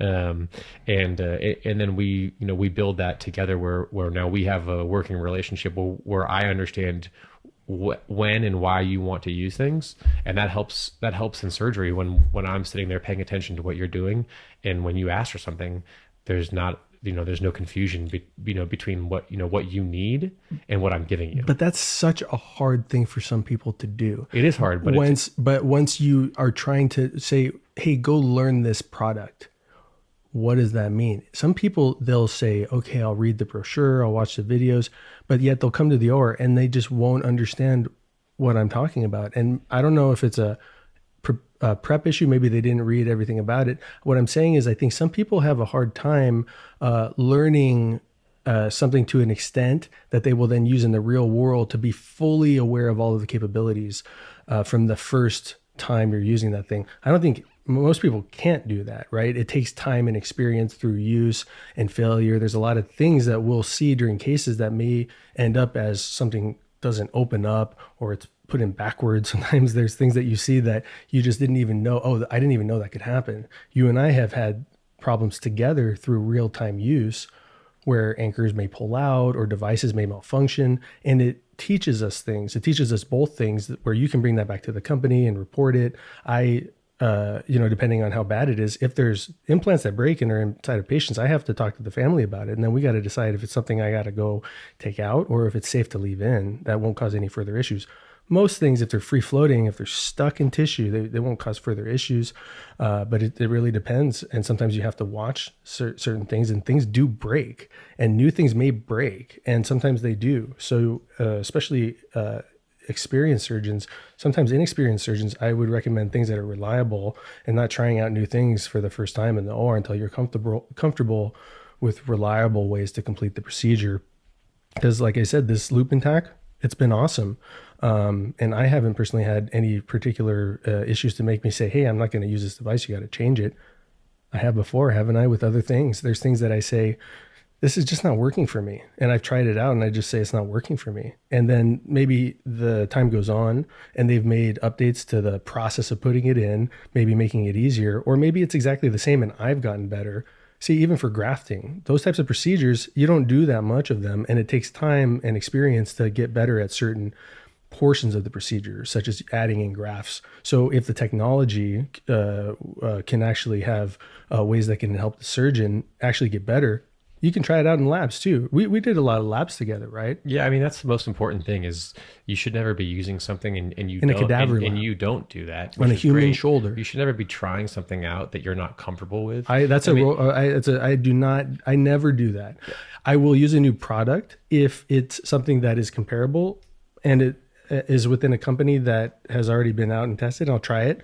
If it's something that I feel comfortable with, that's pretty rare. Almost every new product I want to try out, I try it out in a cadaver lab first because I want to see it fail or cause problems, or I'm going to try to mess it up in a cadaver first. But even one time will teach me about it. But even that's just what I do. Even if it's that's not in a cadaver, right? You still have internally a system that you have to go through to feel comfortable using it. And I have my own personal you have your own system. So whether it be the literature that is backing it that you trust, whether it be doing it in a cadaver lab, whether it be just understanding how it's different from something that's a very similar product but slightly different, whatever the level of comfortability it is, that's personal for you and it's personal for every surgeon. And it may change with time too. And I'm sure it will change with time because people change with time, right? And so do surgeons. They're people too, okay? Surgeons are people too. So are reps, all right? Don't forget that. Surgeons out there, reps are in fact people. So treat them that way. It may not seem like it sometimes, but you are. I know you're a person, Mark. But yeah, you're my friend. But it's all one kind of big symbiotic relationship that you have to have with each other to understand levels of comfortability and making sure that these are people who are these are humans that are alive, that are in the operating room. Like you have to feel comfortable and understand the level of technology or whatever you're implementing. Maybe the level of understanding to meet the surgeons where they're at, right? Well, it's all about meeting each other where, you have to meet the surgeon where they're at. The surgeon has to understand the rep as well. I mean, that's why it's a relationship. It goes both ways. A lot of times that gets lost and we're talking about really important, really important parts of procedures and in parts of a job. And so the better you can have that relationship, the more smooth things are gonna go. I'm gonna show a little video. I have this old arthroscopy on my Instagram. It's all basically HIPAA protected. This was all consented, folks. Yeah, so these are just demos of what it's like to see what an arthroscopy looks like. For example, this was a rotator cuff repair. And I'm showing the video right now of a rotator cuff repair surgery. You can see on my LA Shoulder Instagram page. This was on my profile, but you can see that through one of my posts. And this is what those sutures look like and what the outcome looks like at 3 months for this gentleman. So he was doing really well, and then he progressed really well. And some arthroscopy. I was talking about arthroscopy earlier. This right here is the setup for it. So that's this one right here. You can see the video and what those small incisions look like. And then the video actually on the screen is then showing what I'm looking at on the screen. You can see this is my attention. I'm here on the right. That's my PA over on the left. But you can see I'm managing the green, which is the Arthrex implant. And then the left is the camera. And then this is a case where I'm basically doing a repair. So I was getting videos like this during cases where I could show people what these things are, basically what this is. And that way you can kind of understand it. But basically what arthroscopy and what this does to develop, what you guys do is having those relationships with surgeons where you have to come in to these situations and be able to teach them. So obviously you've developed that over time and through personal relationships. But is there a way that you'll, like, when you're, how do you learn these specifications for things? You really, if I ask you a number, it's a 4.75 millimeter biocomposite swivel lock. You know, it's one of these things where you're just like, boom. Yeah. Even with new stuff, you know, all the specs behind it and the measurements. How do you do all that? Do you just look at diagrams, or do you make notes for yourself, or do you read material? It's repetition. I mean, How long does it take you? Like a day? It depends on what you're learning, right? Yeah, a new product, I mean. It depends on what it is. I mean, how complicated it is, are or you if it's a talking whole new about just process. the length of something? Yeah, so if it's a new anchor, it's something, a different change in size, it's probably not that big of a deal. There's not a whole lot to learn. Yeah, conceptually, if it's new, then Right. it takes longer because you have to learn the concept. But if it's just memorizing a length or a diameter, I mean, I can reference a technique out online in surgery. I mean, if you're not going to look at me in surgery if you say, hey, how wide is this, and I'm going to say, give me 1 second, pull up something and say, that's this, you're going to say thank you. You're not going to be like, why didn't you know that? Like, You know how to access the information, right? well, yeah, of course. Yeah. I mean, it's on the website that everyone uses. So we have that information, and that's, our job is to get you that information, and that's where there's value in having someone in the room with you and making sure that you're getting what you need. So I think there may be some people who are interested in the whole field of either surgery or medical education, or being a rep themselves. What is it like working with surgeons? Is that a good thing or a bad thing? I mean, there's lots of different personalities. It's like working with anything, right? I mean, surgeons are humans. You said it, right? You're human. Is it variable or is it pretty consistent? It's completely variable. And I'm an orthopedic surgeon. Yeah. So have you worked with general surgeons or always orthopedics? I've seen some general surgery, so yeah, You have experience. Everyone knows that general surgeons are significantly more fun than orthopedic surgeons. Like that's by definition. I think that's humans are humans, right? So in any industry, there's going to be different personalities. So That's definitely true. It There tends to be a lot of ego though in the surgical community, especially inside the OR, because you may, there's a lot of people that are intimidated from the OR. Even people that know me, for example, may feel that they aren't at the level of understanding of the implants that I require. I've heard of things like that. Do you know that kind of sentiment where somebody maybe doesn't feel prepared? Like as a rep, you can be with a particular surgeon, maybe, for example, and they feel scared. I'm sure all reps What have advice felt do you have for unprepared at some time, because it's, like I said earlier, we're dealing with some of the smartest people that live on this earth, and so there's going to be questions. Smartest and sometimes most egotistical people on the planet too. You right? said that. They sometimes go together, There's going to be times where you don't know the answer, and but they're really smart. yeah. Hopefully, they're nice and they're not being mean to you on purpose. Sure. Or they're just what? I mean, what? How do you feel about that? Mean surgeons? Being nice, but you got to keep coming back, because sometimes people just have bad days. Even surgeons do. Look, the goal is to create a relationship and to create value. But so notoriously, surgeons are mean to reps. Do you think that? I've seen it. I'm not saying all reps. You probably haven't. I think you're very competent, and so you probably have gone through this with a lot of. If somebody's being mean to you per se, I would imagine if they're going to continue to be mean to you in particular, they're probably just kind of a meanie. And if they're mean to you, hopefully they apologize. I've been mean to everybody. I hopefully will apologize. Generally I can get to it's ego. The ego gets inflated big time. And as a rep, you tend to have this relationship with surgeons where it may feel that it's a one-way relationship where the surgeon basically is dictating most things. And obviously there may even be more coming from your end in the relationship. I think that good surgeon rep relationships are pretty equal, and they may be variable in terms of where the kind of management is offered, because you have to learn my preferences too. And I think you and I had a lot more communication early on, and because I was figuring things out, you were helping me figure things out, and I listened to you. What was so fascinating about what I learned as a fellow at Rothman was I saw it, how great some of the reps were, and how obviously everywhere you work, everybody's different, and some people are mediocre and some people aren't so great, and some people come and go. But it was fascinating to see what a difference a good rep during the case could make. Somebody who was with that surgeon a lot and realized what he was talking about and could offer suggestions that actually would improve the case. And I saw that with some people in fellowship. Guy named Mike who worked for Tournier. It was amazing, Tournier Mike.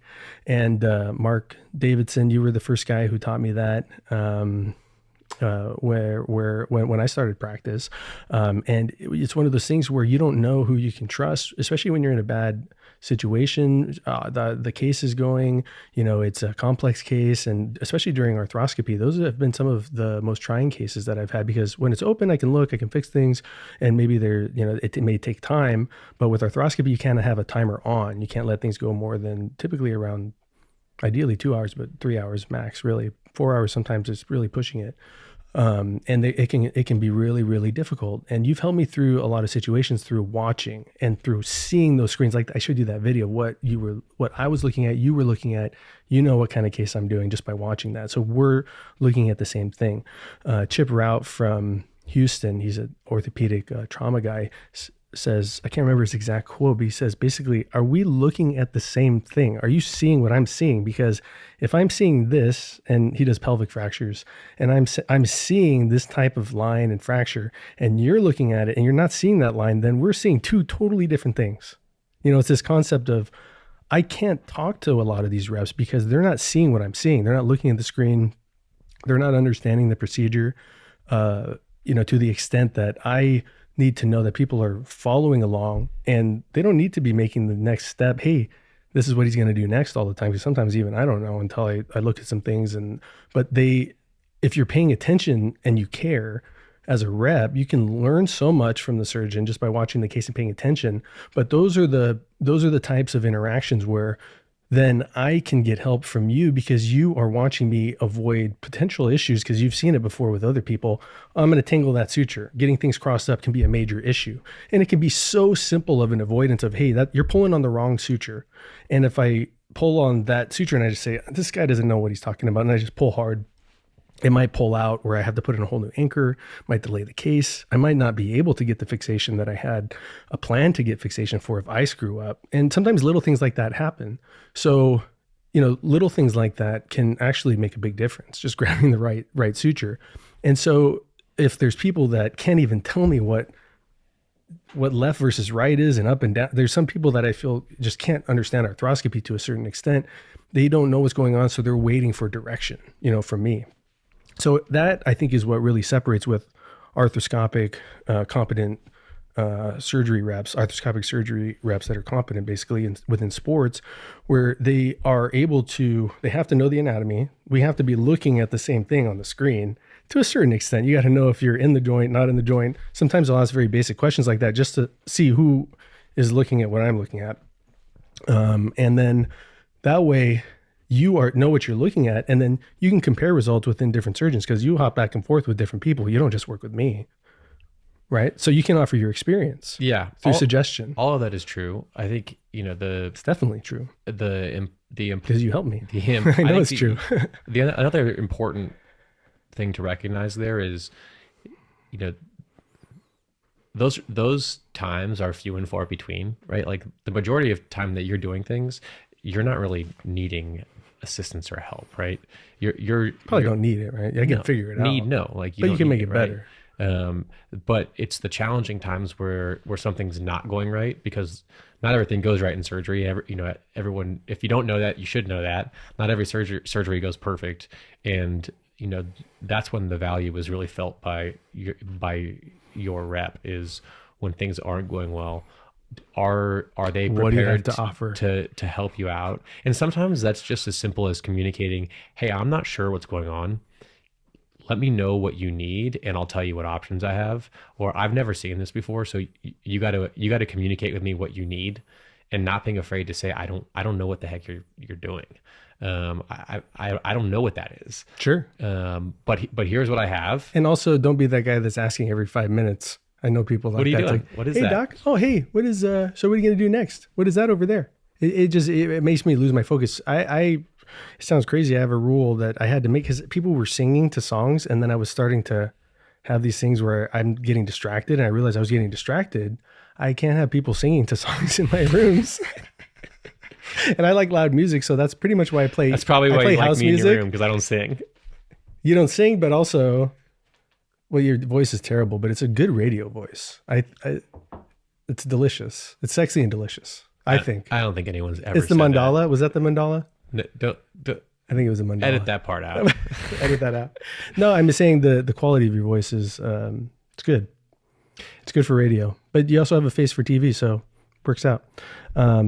It's an interesting time, like when you get into those situations. That's when you really can provide a lot of value, and that's all. I mean, to kind of go back to what you asked earlier about when doctors are operating and they're not in the best mood. I mean, we have to realize the situation that we're in, right? We're in surgery at the most stressful part of someone's job. And you don't know what's in my head. I have no idea what's in your head, right? And all I'm doing is looking at the screen, and sometimes I can tell things aren't going well, or sometimes I can listen and I can tell if things aren't going well, or sometimes I can tell things are going great, and everything's situational, and being able to read the room and understand, all right, this is the mood, this is what can be said right now. It's like a control center, or it's like a command center where somebody's got to direct what's happening. You need to have a red light, green light system where when you're willing to talk and when you're not willing to talk, and just put it up so people know. Yeah, you're pretty aware of that. You're pretty good at that. Some people, it's just it's too much, and it's like singing during the song. So I pretty much just listen to loud house music now to keep everybody on beat. Yeah. Tighten down that lateral row. What's my DJ name? DJ Full Thickness. DJ Full Thickness, yeah, right? Yeah, Full Thickness rotator cuff For repair. full thickness repairs, double row. DJ Full Thickness. Thickness. Brought to you by LA Shoulder Studios. That's what that's what the studios is. That's not what I'm calling it. That's what it's called.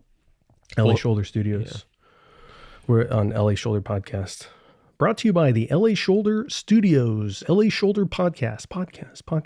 I was thinking about calling it a radio show for the old folks, so they could listen to a podcast, but they see radio shows. So they're like, it is a radio show. That makes sense to me. I'm going to click on it. Yeah, you probably have a LA smaller Shoulder Podcast demographic show. of people that are wanting to click on that. Yeah, maybe. Maybe I'll just have links that say, for listening on the radio, click this podcast link. Might work. Just confuse people. So do you still work out? Started to work out a little bit. What do you do? I started. You're looking good, man. I started lifting You some look weights fit. recently. Yeah. Weights? Yeah. Usually you weren't a lifter. You were a golf guy who didn't lift. I stopped lifting weights. Stopped lifting weights for a long time, but recently, I felt like I was losing too much muscle, so I wanted to How old are you? start exercising and putting on a little bit more weight. You're not in your 40s yet, right? No, not yet. I'm 37. It starts happening. Yeah, I'm 38. It starts happening. Yeah. So you got the weights help. And you only have so much time. Well, I used to work out because I wanted to look good, and I thought that being strong looked good. Now I It does. I think. yeah. And being strong is functionally strong. I think is probably a better way to live too. Yeah, I think Has benefits. Yeah, Avoidance of injury. Longevity. Here we are again. Sure. Now I'm almost doing it because it's a way to kind of More? I'm good. It's a way to clear your mind and be able to have time alone and be able to process and think think through things and have that space. So it's kind of for a different reason now. We all need our quiet time. Quiet time. Yeah. Especially That's us introvert, extrovert, You work out in the gym, or do you have your own space I go to the gym. with other people? Yeah, but I don't. You say, "Hey, what's up, Mike? Yeah, I don't talk. Biceps are looking good, man. got- You want to hit them with me today?" Headphones. Don't Yeah. talk to people. Which do my way is the own beach? thing. If someone's on a machine, I'll change my workout. Hey, excuse me, ma'am, miss. When are you going to be off that machine? Nah, it's too much. I do the hip adductor, the one that comes in and out. That's what I start with. I have to start with it. I can't start my workout until I start that one. I mean, you have to loosen the hips. How much up. time? I'll wait. Go ahead. Yeah. So Is that you? no, I don't. I typically don't leave that machine. That's like I stay there the whole time. So I'm trying to work on my golf game. So it's all about the hips. Oh, so you still are working on golf? Yeah. It's always golf.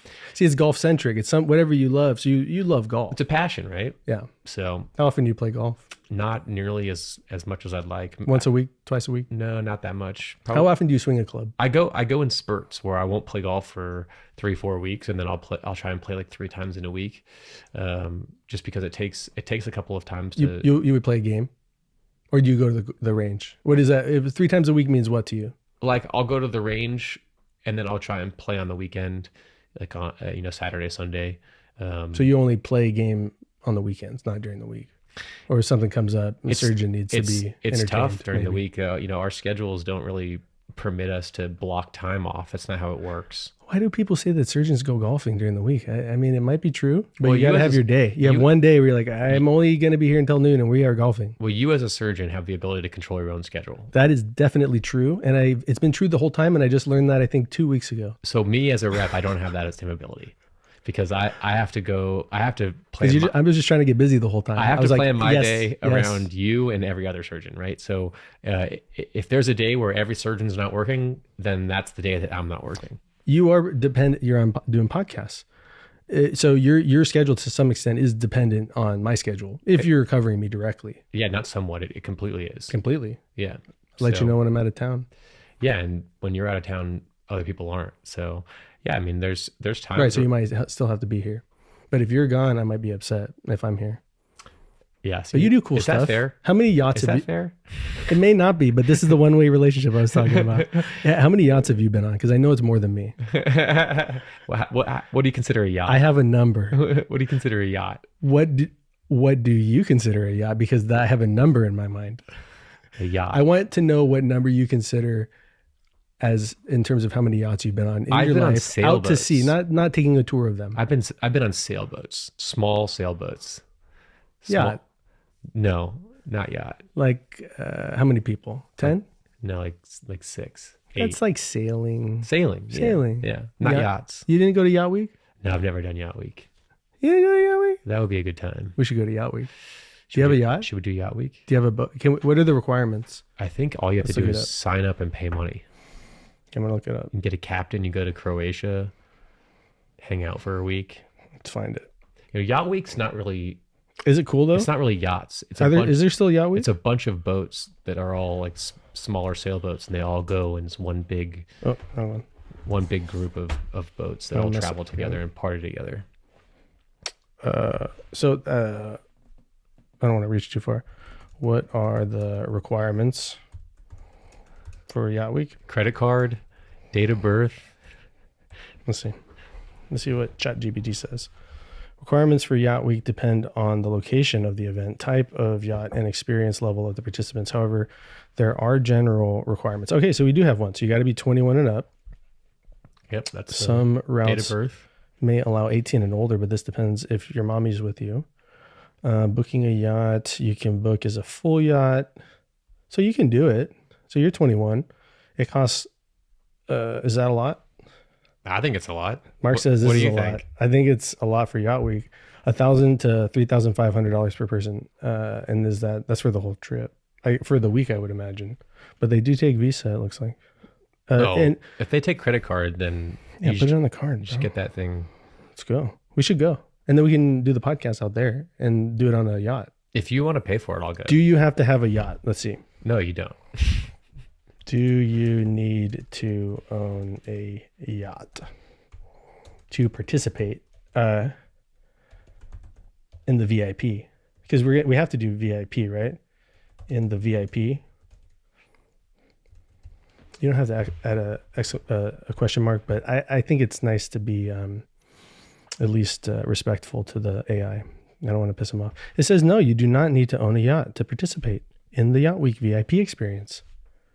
So we can do VIP and you don't have a yacht. I don't have a yacht. But maybe we could be there on Yacht Week. Do they accept babies? Let's see. It said 21. What if you have a baby? Because I need to bring my baby. What if you need to bring a baby and they like water? Let's see what this is. Do you use this? Use ChatGPT? I do. It changed my life. I can just get information now that I want to know. But then I start making all these weird, crazy, silly searches. It says babies at Yacht Week is highly unconventional. As it may be primarily a party. Oh, it is a party. So it's like a party, right? A party. Oh, so you're not going to bring babies to the party. No, it's a party. It's a bunch of, it's a group of boats that travel around with captains, and you just enjoy the island life. Is there music? I'm sure there is. You don't know though, because you've never been there. I'm sure there's music. Is there music like cover bands? Oh, well, they have cover bands. Well, everyone there? stays on the boat. So, or is it DJs? Or is you provide your own music? So it's a bunch of, Yacht Week is a bunch of sailboats, right? So I don't know. I'm going to ask, what is Yacht Week? Let's ask, is there music at Yacht Week? And then I'm going to ask, what is Yacht Week? It says, yes, music is a huge part of Yacht Week, part of the experience.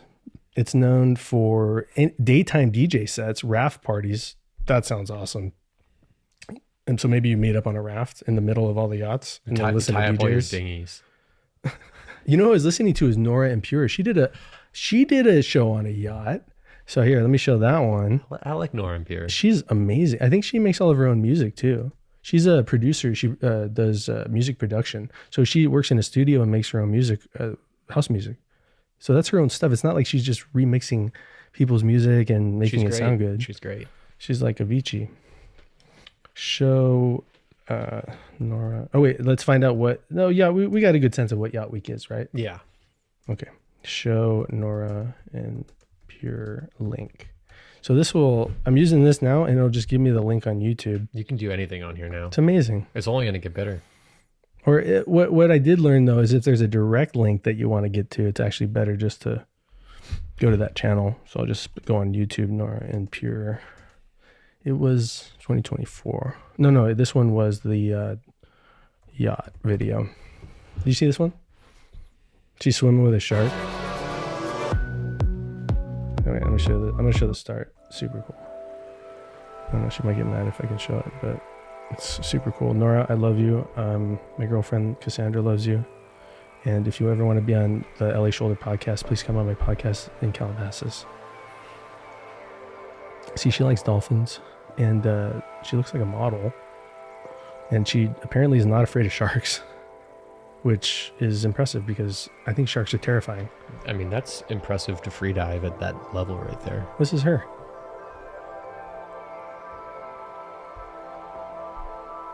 And then she goes up on the boat. She dodges the shark first.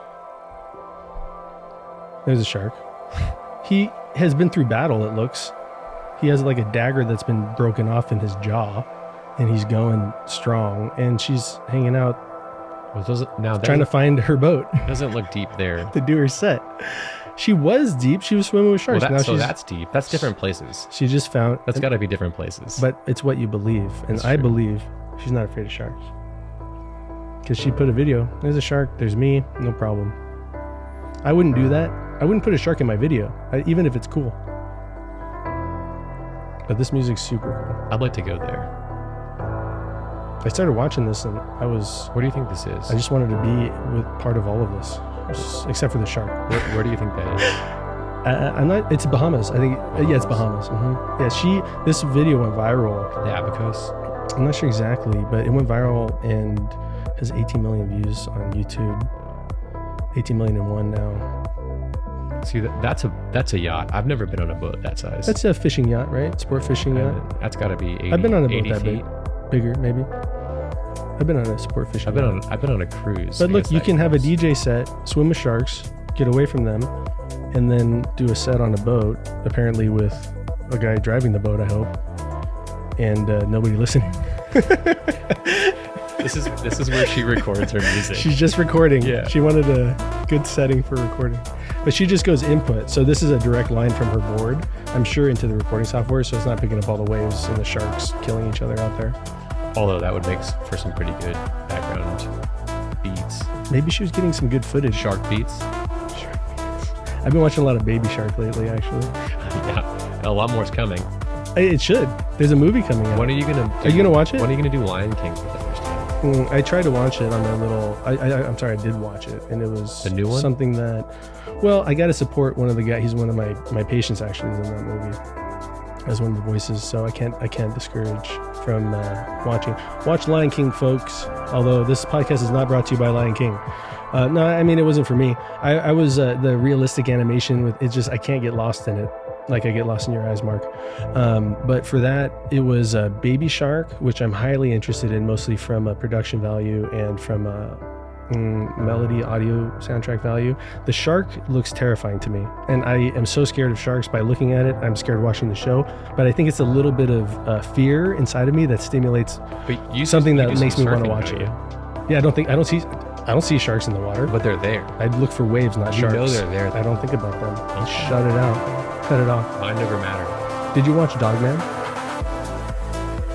It's one of the best movies I've ever seen. I've never heard of it. It's about a dog and a man that become a dog man. I mean, appropriately named, I guess. Have you seen it? All right, so this is what we're going to do at Yacht Week. And then when we're at Yacht Week, when we're bored, on the way out there on the plane, we're going to watch Dogman. So now I'm going to show you Dogman. He is a dog man. And this is a book that my kids read. You didn't see this? No. Official trailer? Watch this. My nieces and nephews are all under 3. This is actually this movie changed my life. When the streets are Watching held this hostage, was this is going to be something that they put in the time portal when the aliens come down and they say what were movies about and like at different aspects of the century.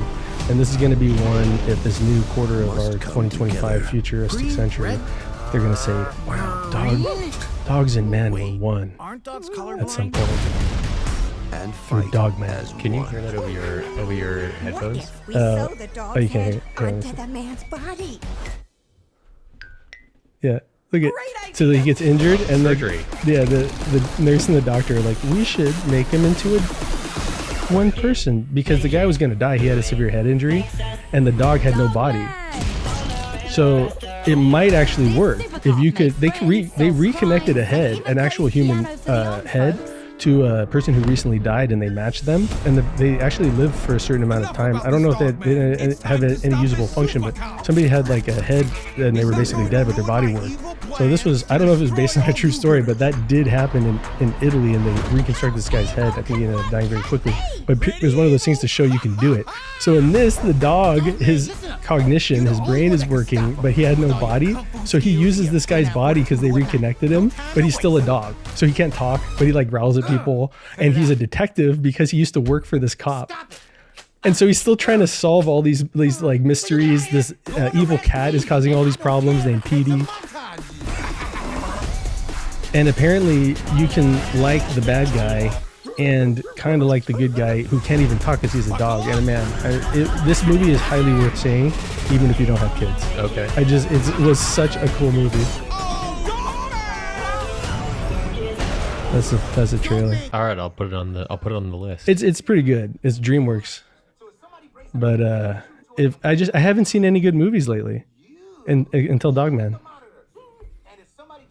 There you go. Yeah, I watched very few movies. You just don't watch I'm movies. not a big movie buff. You just watch Arthrex videos. Yeah, Arthrex videos. What's the last movie you saw? You watch Netflix? Yeah, I mean, I have Netflix. You don't watch it though. Your girlfriend watches it. I watch Wife. Wife. Yeah, Excuse me. Wife. Yeah.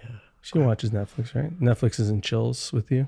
She still does that with you. We have different streaming platforms. You watch stuff on your own. You don't watch stuff together. Yeah, we watch stuff. We put things on. It's more background than anything. We don't. So you guys don't sit down and watch movies together? Very rarely. Really? Yeah. So what's your quality time like? How do you get quality time?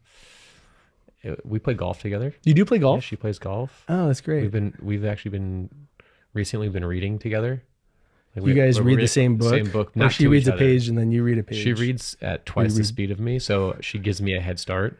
I get about halfway through, and then the goal is to see how quickly she can catch up. So like parallel reading where you guys start a book at the same time. And then how long does it take her to finish a book? Half the time is me. But what is that time frame? Depends on the book. What's the fastest and what's the shortest? Or fastest and longest you guys have done? If you put a smut novel in front of her, she'll finish that by tomorrow. That's their porn, man. Girls get their porn through novels. Porn novels. She's woken me up in the night and she's reading, and I in most cases, and it's 2 a.m. and I turn over and she's sitting there reading, and I have to take her book, hide it, give me that book. and say, what does he look like? How long is his go to hair? bed. Explain the scene. Am I not What's enough for going on? you? Is that What's why you going started on? working out again? Because the Yeah. guys in the stories were too manly. Yeah, exactly. They were wielding big axes and stuff. Yeah, the fantasy is just too strong. So how long would it take? How many books have you gotten through together? We've only done a Even few. if it's books on tape or We've only done a so few. you can talk about it. We're currently reading one, Splendid in a Vial. It's a Churchill book. When he wrote it He didn't write it. It was a book It's about him. about him. Yeah. Is it a bio? Not really. How did they tell How did they tell it? Like from what perspective is the writer telling the story? It's just told based, just telling the story of kind of how he came to become prime minister, and then how he was handling the different situations with Germany and France, leading up to the war, and how he's getting America involved.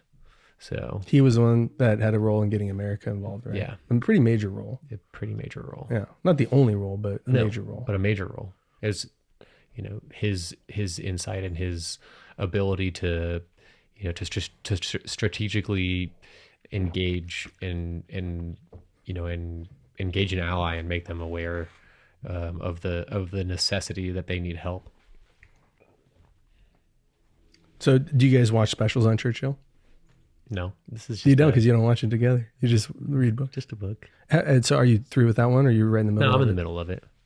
I would say I'm about a third of the way through. And how thick is it? Is it this thick? Yeah, This big? it's about that. That's how thick it is? It's about that big. Is it a big book? It's like it's 400 pages, 600, something like that? I'm reading it on Kindle. But you're reading the words, right? Yeah. I think that's so important, man, is to still read books. Listen to audiobooks, but reading, actually looking at the words, trains your brain in a different way than just listening to it. I can't listen to audiobooks. You I don't at lose all. Train of thought. You can't. Do you listen to podcasts? I don't like auditory learning. It's I'm not a visual learner. So if I'm not looking at it, then I lose train of thought. You can put on a podcast and it's the only thing I'm doing is listening to the podcast. And 5 minutes later, I'll be thinking about something completely different. You don't lock in. Don't You lock in. with It doesn't engage my interest. It's hard. It's very hard for me to hear something and be, all right, let's learn that way. You end up thinking of other things, or maybe your mind starts wandering and Completely wanders in other things. I'll be listening to your podcast and I'll be thinking about something like surfing. Sure. And I think we all do that with long things. Your attention is known through studying neurology and neurosciences. It only lasts for 45 minutes to an hour. Kids last for like 15 minutes to 20 minutes. And as adults, most people are about an hour of solid attention through focused attention if you really want to. But your mind will wander at some point. Yeah, and different can't people's minds keep wander attention at different for times. longer. And for me, if you put something visual, it's not going to wander nearly as easily. Or you can put if you put a hard copy book in front of me and I'm reading pages, You can get I'll lost stay in it. engaged. Yeah. But if It has to be the right if setting, you put though. that audiobook on, I won't make it 5 minutes. Maybe no interruptions with reading. It's not that. Even no interruptions. You can lock in and stuff can be going on. You just read. Yeah. I can still be distracted, but auditory is not my learning language. Have you always read like that? Reading, getting through novels and just being a reader, or has that been something you've done more recently? Much. I don't. You read every week. Yeah, I read Regularly. every day, right? Every day. But that's reading more than A lot of people. Some people don't read I read books. street signs and I have to read books, but I get a lot of my reading through things that I want to look up, say through literature, but even books. I'm reading X-Men actually right now. X-Men comics, the original one is really cool. So that's my pleasure reading, is looking at comic books actually and reading all the captions. So that's why I think reading, even if you're getting some kind of visual stimulation, but reading words, I let my kids read whatever they want, but they have to read every day for 15 minutes. that's good. Why should they do it, but I stopped doing it? Well, you do it indirectly. Directly, but also I've broken it down to things I have to read, things I should read, and then things that I want to read. And reading, but I know in all regards, reading is important. Now with all this technology, there's so many ways you can outsource learning, and that's why I asked you about learning earlier with MedEd, where that's going. It's kind of a constant process of education, of educating yourself on products, but also you're learning how to learn new stuff, even new realms of understanding of this new information like AI. What is AI? People kind of all understand that it's these things you can type into or talk to that interact with you now. But even a few years ago, there was no even mention, like most people didn't even understand what that concept was. So now if you kind of keep this open mind to new things and learning, I should pay attention to this, and then focusing on it, you can use things like ChatGPT and recognize a really good tool when it's out there. And you can see it as a tool, and maybe something that for myself, I've started outsourcing a lot of my old ways of learning information. And I still learn updates through news sources and through X or Instagram. And even now ChatGPT allows you to get up-to-date searching and scourging of the internet. But there's new things on here now that, so if, for example, I did I was interested in sex after shoulder surgery. So I wanted to know when is it safe to get back to physical function, and I want to know when is it safe to get back to things like sexual intercourse, because my patients ask me that, or they may want to know it, and they'll definitely ask me, and you can make thoughts about, okay, maybe after a certain amount of time they can do this, so maybe they could have sex. But it's always better if there's something within the literature that you can look at. And if you know how to input what you want to find in these resources now with these GPT programs, this is a new one. Check this out. It says deep research. So you click deep research down here, and whatever your query is, you search right here. So this is one that I wanted to know, what are the actual studies? And you can look for studies. You can look for international studies. You can look for basically like what's out there on the internet, mayoclinic.com, or things that are basically open access that are not studies, but they're maybe open recommendations from certain institutions. It compiles that, and then it'll show you I said, is this a relevant list? It says this a relevant list. So I said, let me find it. I said, is this a comprehensive list? And it says, no, we're going to give you a comprehensive list. So then it finds every single study and says, okay, from this time to this time, this is what we found. These are the ones that are published. These are the resources. You can find the papers here. So for example, this one is shoulder elbow surgery 2020. Improvements in sexual function following arthroscopic rotator cuff repair, JSES 2020. Is that a journal that I use on a regular basis, would you say? Yes. Yeah, clearly you know that journal, because that's our main journal for getting orthopedic surgery knowledge communicated with research. So this study found pre-surgery limitations. 65% of patients reported their shoulder problem negatively impacted the quality of life or frequency of sexual activity before surgery. That's a lot. So if your shoulder is not functioning well, you probably are going to, you're going to avoid sex. And then if you're doing that, that is going to have some kind of consequence in your life. And, maybe that's something that affects people differently. And I'm sure it does. Post-surgery improvements after rotator cuff repair, 79% found it easier to engage in sex, with 35% specifically attributing improvement in pain relief. Obviously, they mean their shoulder. And that way, by 6 weeks post-op, 72% had resumed sexual activity.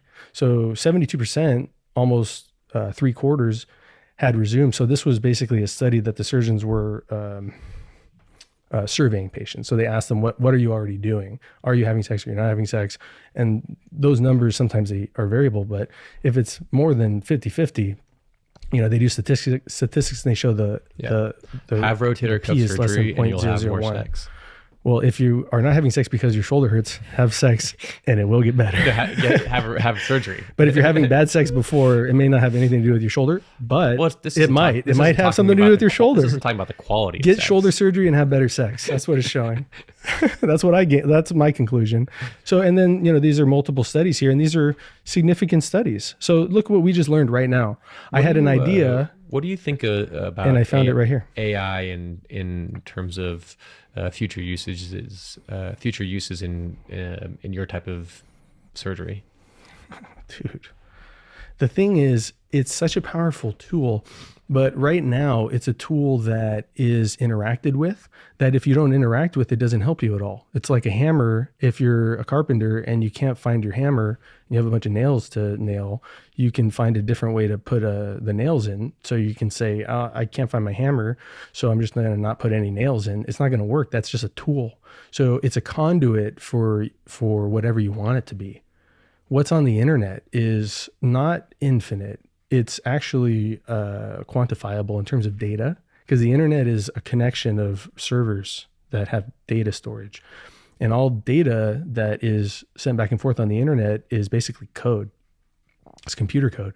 So to some extent, it's quantifiable from a computer programming perspective, where now you have this program that's based on input through that code.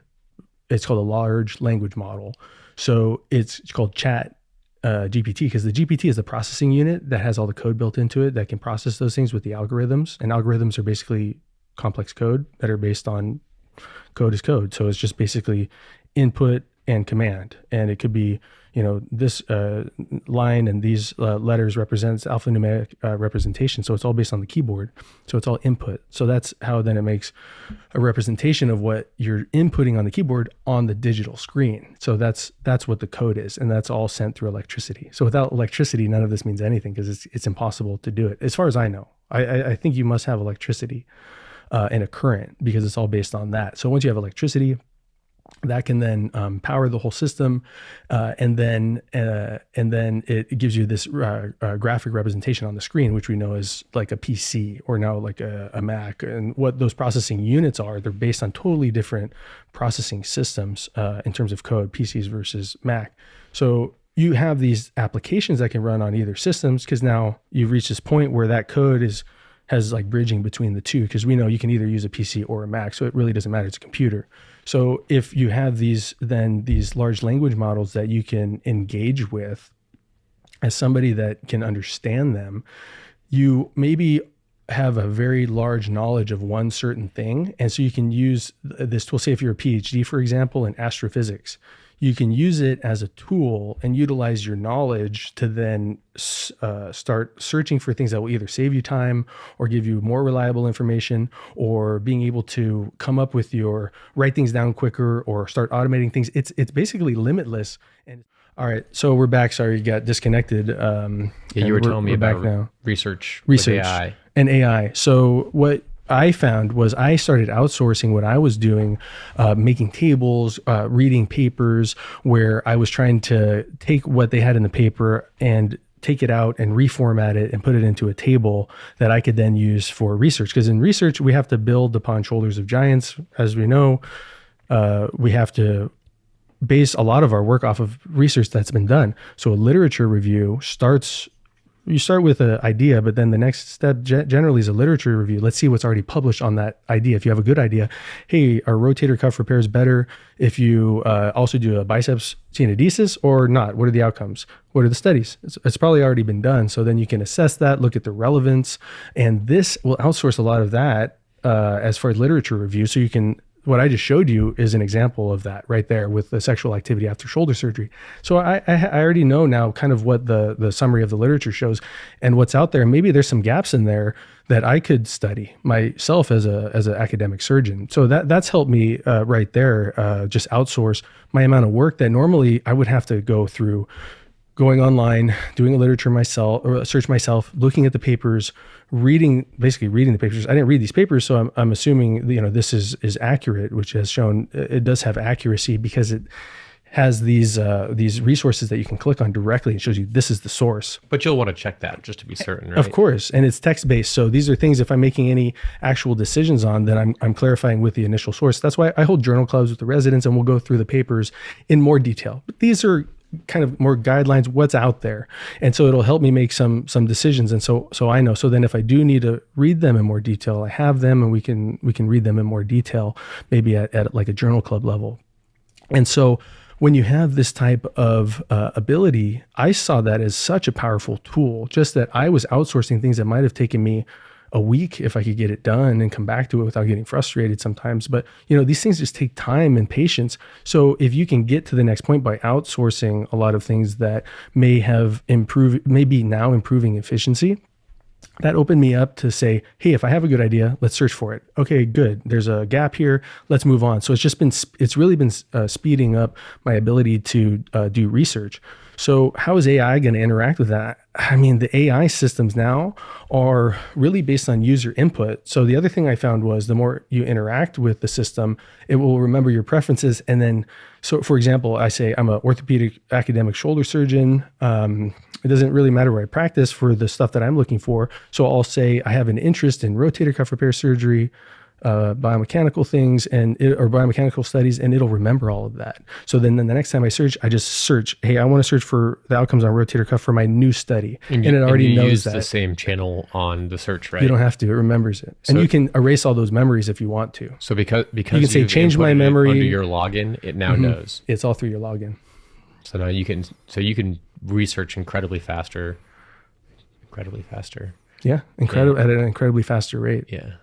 And so you're able to get to things and get through things significantly quicker, so you can make advancements and really spend more time doing things that you really want to do, which are research, and that's a big part of what you like to do. And so you can basically get to that and determine if there's something specific that you want to research, whether it's been done before by someone else, or if there's an avenue there that maybe it's worth your time.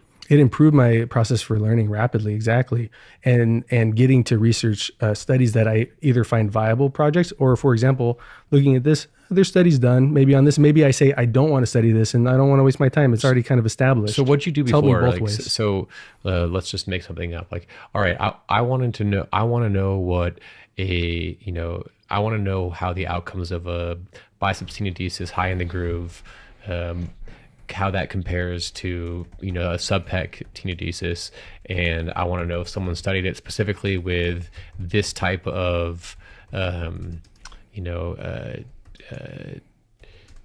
access point or incision or whatever it may be. How would you look that up in the past? If it's been studied before. Comparing results. How I would look it up in the past, I'd have to do a search with those keywords, usually through PubMed. Before this, I would use PubMed, which is a referencing site. I think it's through Medline, or it's related to Medline. Medline's an additional resource, but basically it's the peer-reviewed library for peer-reviewed scientific papers that doctors and scientists use. How long would it take you to look that up to see if I had to get good at it as a resident, and residents need to be able to find journal articles which are published in different journals, and typically those are accessible, and there's a certain amount of papers that have been published over time since the publishing dates, probably the 20s, but still they're printed out and we read them as journals, and they're all online and they're updated. And this is what academic surgeons and researchers do, is when we say peer-reviewed literature, it depends on the journal, but it really means your peers who are practicing similar surgery as you do would be capable of reviewing that as a critical reviewer. So I'm a reviewer for JBJS, for JSES, and I am a critical reviewer where I try to break them down, because the scientific rigor, the better the scientific rigor of that study gets closer to cutting away the stuff that is untrue and revealing the truth of what's going on. And that's what I hope to do through research. It's hard to do from the start. You just are learning, how to draw things out of pipettes and how to talk to patients and record things. But later on, systems. You kind of understand the whole system of what you're trying to accomplish. Here's a question for ChatGPT. Mm-hmm. What What shoulder arthroscopy techniques have not been studied yet thoroughly, or however you want to basically ask it for the gaps in the literature? Are yet to be studied? Yeah, what are the gaps in the shoulder arthroscopy literature that could be studied right now? That could, Let's see what it comes back with. should I say that could improve, or that could improve? It's better if you give it more, but I could just Give it more, whatever you want to add to that. techniques let's just say that. What shoulder arthroscopy techniques are yet to be studied in terms of, I'll just say that. Let's see. Okay. Let's see what it says. This is more the open one without the deep search. Yeah, this is open. Yeah. So let's see what ChatGPT 4.0 says in 2025. The tool I use to conduct detailed research is currently unavailable. All right, let's check. Let me try a new search. What did you ask? Oh, yeah, let me copy and paste it. Yeah, I'll pass. I got to redo the search. Sorry, Mark. What? You didn't ask it very well anyways. Let's rephrase it. It was bad. Let's rephrase it. Sure. Where are the gaps in research Where are the gaps for shoulder arthroscopy? in research for Orthopedic Shoulder. shoulder arthroscopy. Yeah, we can just say that. It knows your orthopedic. It knows right? I'm a shoulder surgeon. Yeah, it knows about that. But it's still, if you say knee, I might have to say knee, or it would say arthroscopy in general. So there's several key gaps Here we go. in research for shoulder arthroscopy. All How right, about well, let's re-tear talk about prevention? them. You want to talk about that? See, this is what the robots do. They start putting us down right away. It's like there's several gaps in what you guys do. I would do this so much better. So it says spanning clinical outcomes, surgical techniques, blah, blah, blah. So biologics, rotator cuff repair says number one, PRP stem cells, collagen. That's not, okay, fine. Re-tear prevention strategies, more research is needed for double row. So it basically is saying what specific things need more research. So it is saying re-tear prevention Yeah, these are strategies. interesting. So this is good. This gets you thinking, This gets you right? thinking. It gets you thinking. And then now the you other can, thing is, now you can deep dive into it, right? let's say this, what in the future has not been studied that AI will prove to drastically change the healthcare paradigm? Ooh. Do you have to use words like that to go futuristic? Well, it depends. It might think I'm being very obtuse. AI doctors? That's an interesting response. You want to see what it says? AI is posed to drastically change the healthcare paradigm in ways that have not been fully studied or realized. Okay. Well, that sounds a little scary. While AI is already making strides in diagnostics, imaging, and workflow automation, true potential remains underexplored. I would agree with that. Decision making, predictive modeling. I think predictive modeling will be very, very important because that is based on actual data input. So all this data that we're inputting to the systems, all the outcomes will be dependent on how good that data is, because that's what the algorithms will access. And that'll say, hey, in these, it's all based on these studies, based on this study, that study, at least for now. And maybe in the future, collecting outcomes will be more standardized through registry. And then that type of data will be more accurate. Yeah, that's But interesting. it's totally dependent on the data that we give it as academic surgeons and as researchers who are non-surgeons. Okay, let's see, because this sounds fine. Okay, it may even prevent burnout for surgeons. That's interesting. How will AI help me? Should I say make money? No. How will help me as a shoulder surgeon within 5 years? Let's see what it says. AI will provide tangible, real-world benefits to your practice.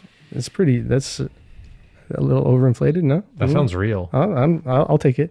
Enhancing efficiency, precision, and patient outcomes. Here's how. So they say planning and decision support. Okay, this is too long. Chad, just say this is too long. Give me bullet points. Key bullet points. Key bullets.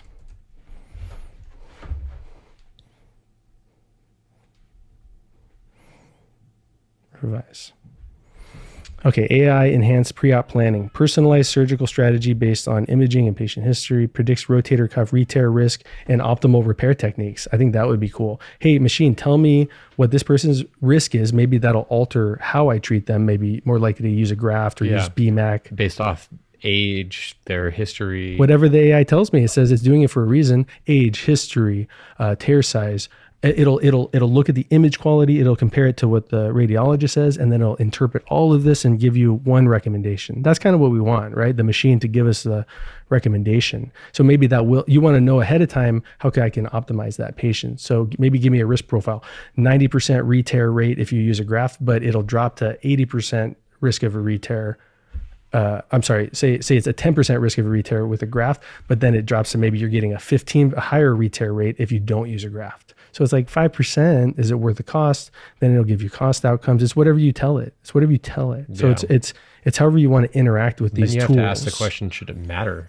If you're saving 5%, should you do it? Well, it should tell you if it matters, and then that's why you have to tell the machines from what type. So what are your variables? What matters? What are my parameters? You have to give it the parameters. Yeah. So AI optimized post-op recovery, maybe wearables can give us some more data, predict complications like stiffness. They say these things. I think it might be helpful, but I think a lot of times are really from the time of selection. So it's actually before. So it's making the right selection. And a lot of these are things that may help you after surgery. Patient engagement, definitely. And these are probably things that are out there in the literature already. Augmented reality, I think, is very cool. Do you guys have anything with that? Augmented reality with arthroplasty? Yeah, I can't speak to that. Yeah, I don't probably really know. cool stuff. I don't really know. Right, cool stuff. But I think these models really help me see what's out there, and then I can decide how engaged I want to get with it. But I think the AI systems, for me, it's shown to be a very, very powerful tool.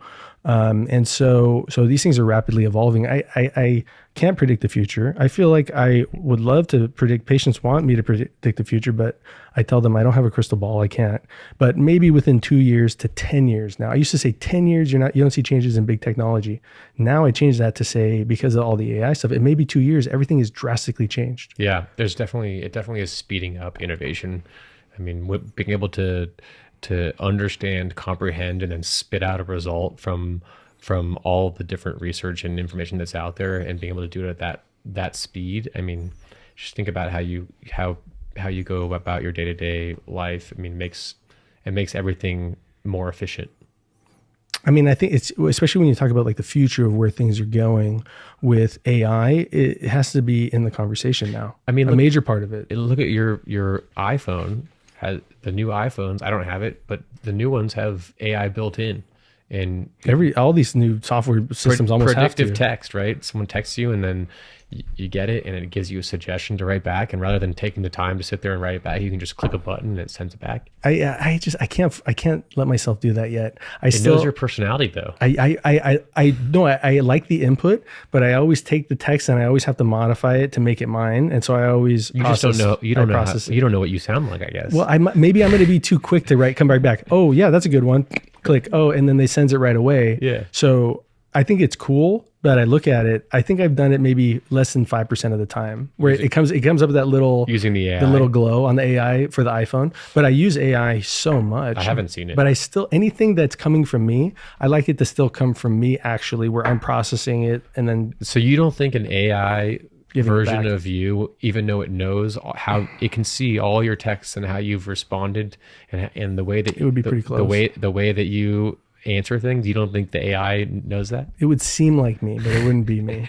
I don't think. But I could be AI right now. I think the whole thing is we're in this generation, we've made it this far. AI's in our lifetime. It wasn't in our great grandparents' lifetime. They didn't make it to that point, but we will. So we have this opportunity where we are already being uploaded. You know, the video stuff, anything that's out there, they're looking at likeness. They're looking at, if you want to make a Joe Rogan podcast, he has so much data that you can look at him and make a AI Joe Rogan. That's what it is. Yeah, so they want to get us uploaded. All the fakes. I don't know what the reason is, but potentially if your likeness gets uploaded, is there any kind of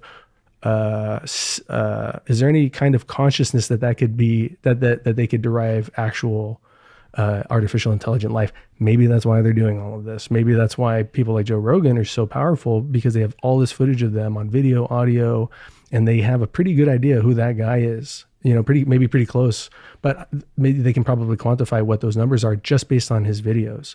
So potentially the next phase of this is getting people uploaded. Or you don't make it to that phase and you don't want to, and you go back into the carbon resource within the ground for the next phase. Anyways, dude, it's been so awesome having you on here. Is there any Instagram handles that you want to give out to everybody, or any last closing remarks that you want to make? Because dude, I feel like I don't see you enough. I love Brenton. I love the guys. I love the people that work within the company that you work for. And now, I don't know, it seems to change different names and management and all these things, but the good people really, really continue to be awesome resources. And I'm happy to call you a friend. I hope we can continue to work together for a long time in many different ways, but hopefully any kind of way. So it's been great having you, man. Yeah, no, I think it's great. I think it's great that we're able to talk and show people that there is a relationship that's not just a work relationship in this industry, and relationship, and right? how much that matters. And so I think this has been fun to do that, and just showcase the kind of that relationship that we have. And so thanks for having me. It was great hearing your opinions on all this stuff, and it's been fun. Awesome, man. Cool. Well, I'll let you keep going. All right, thanks, man. All right. That's it, folks. That's all, folks.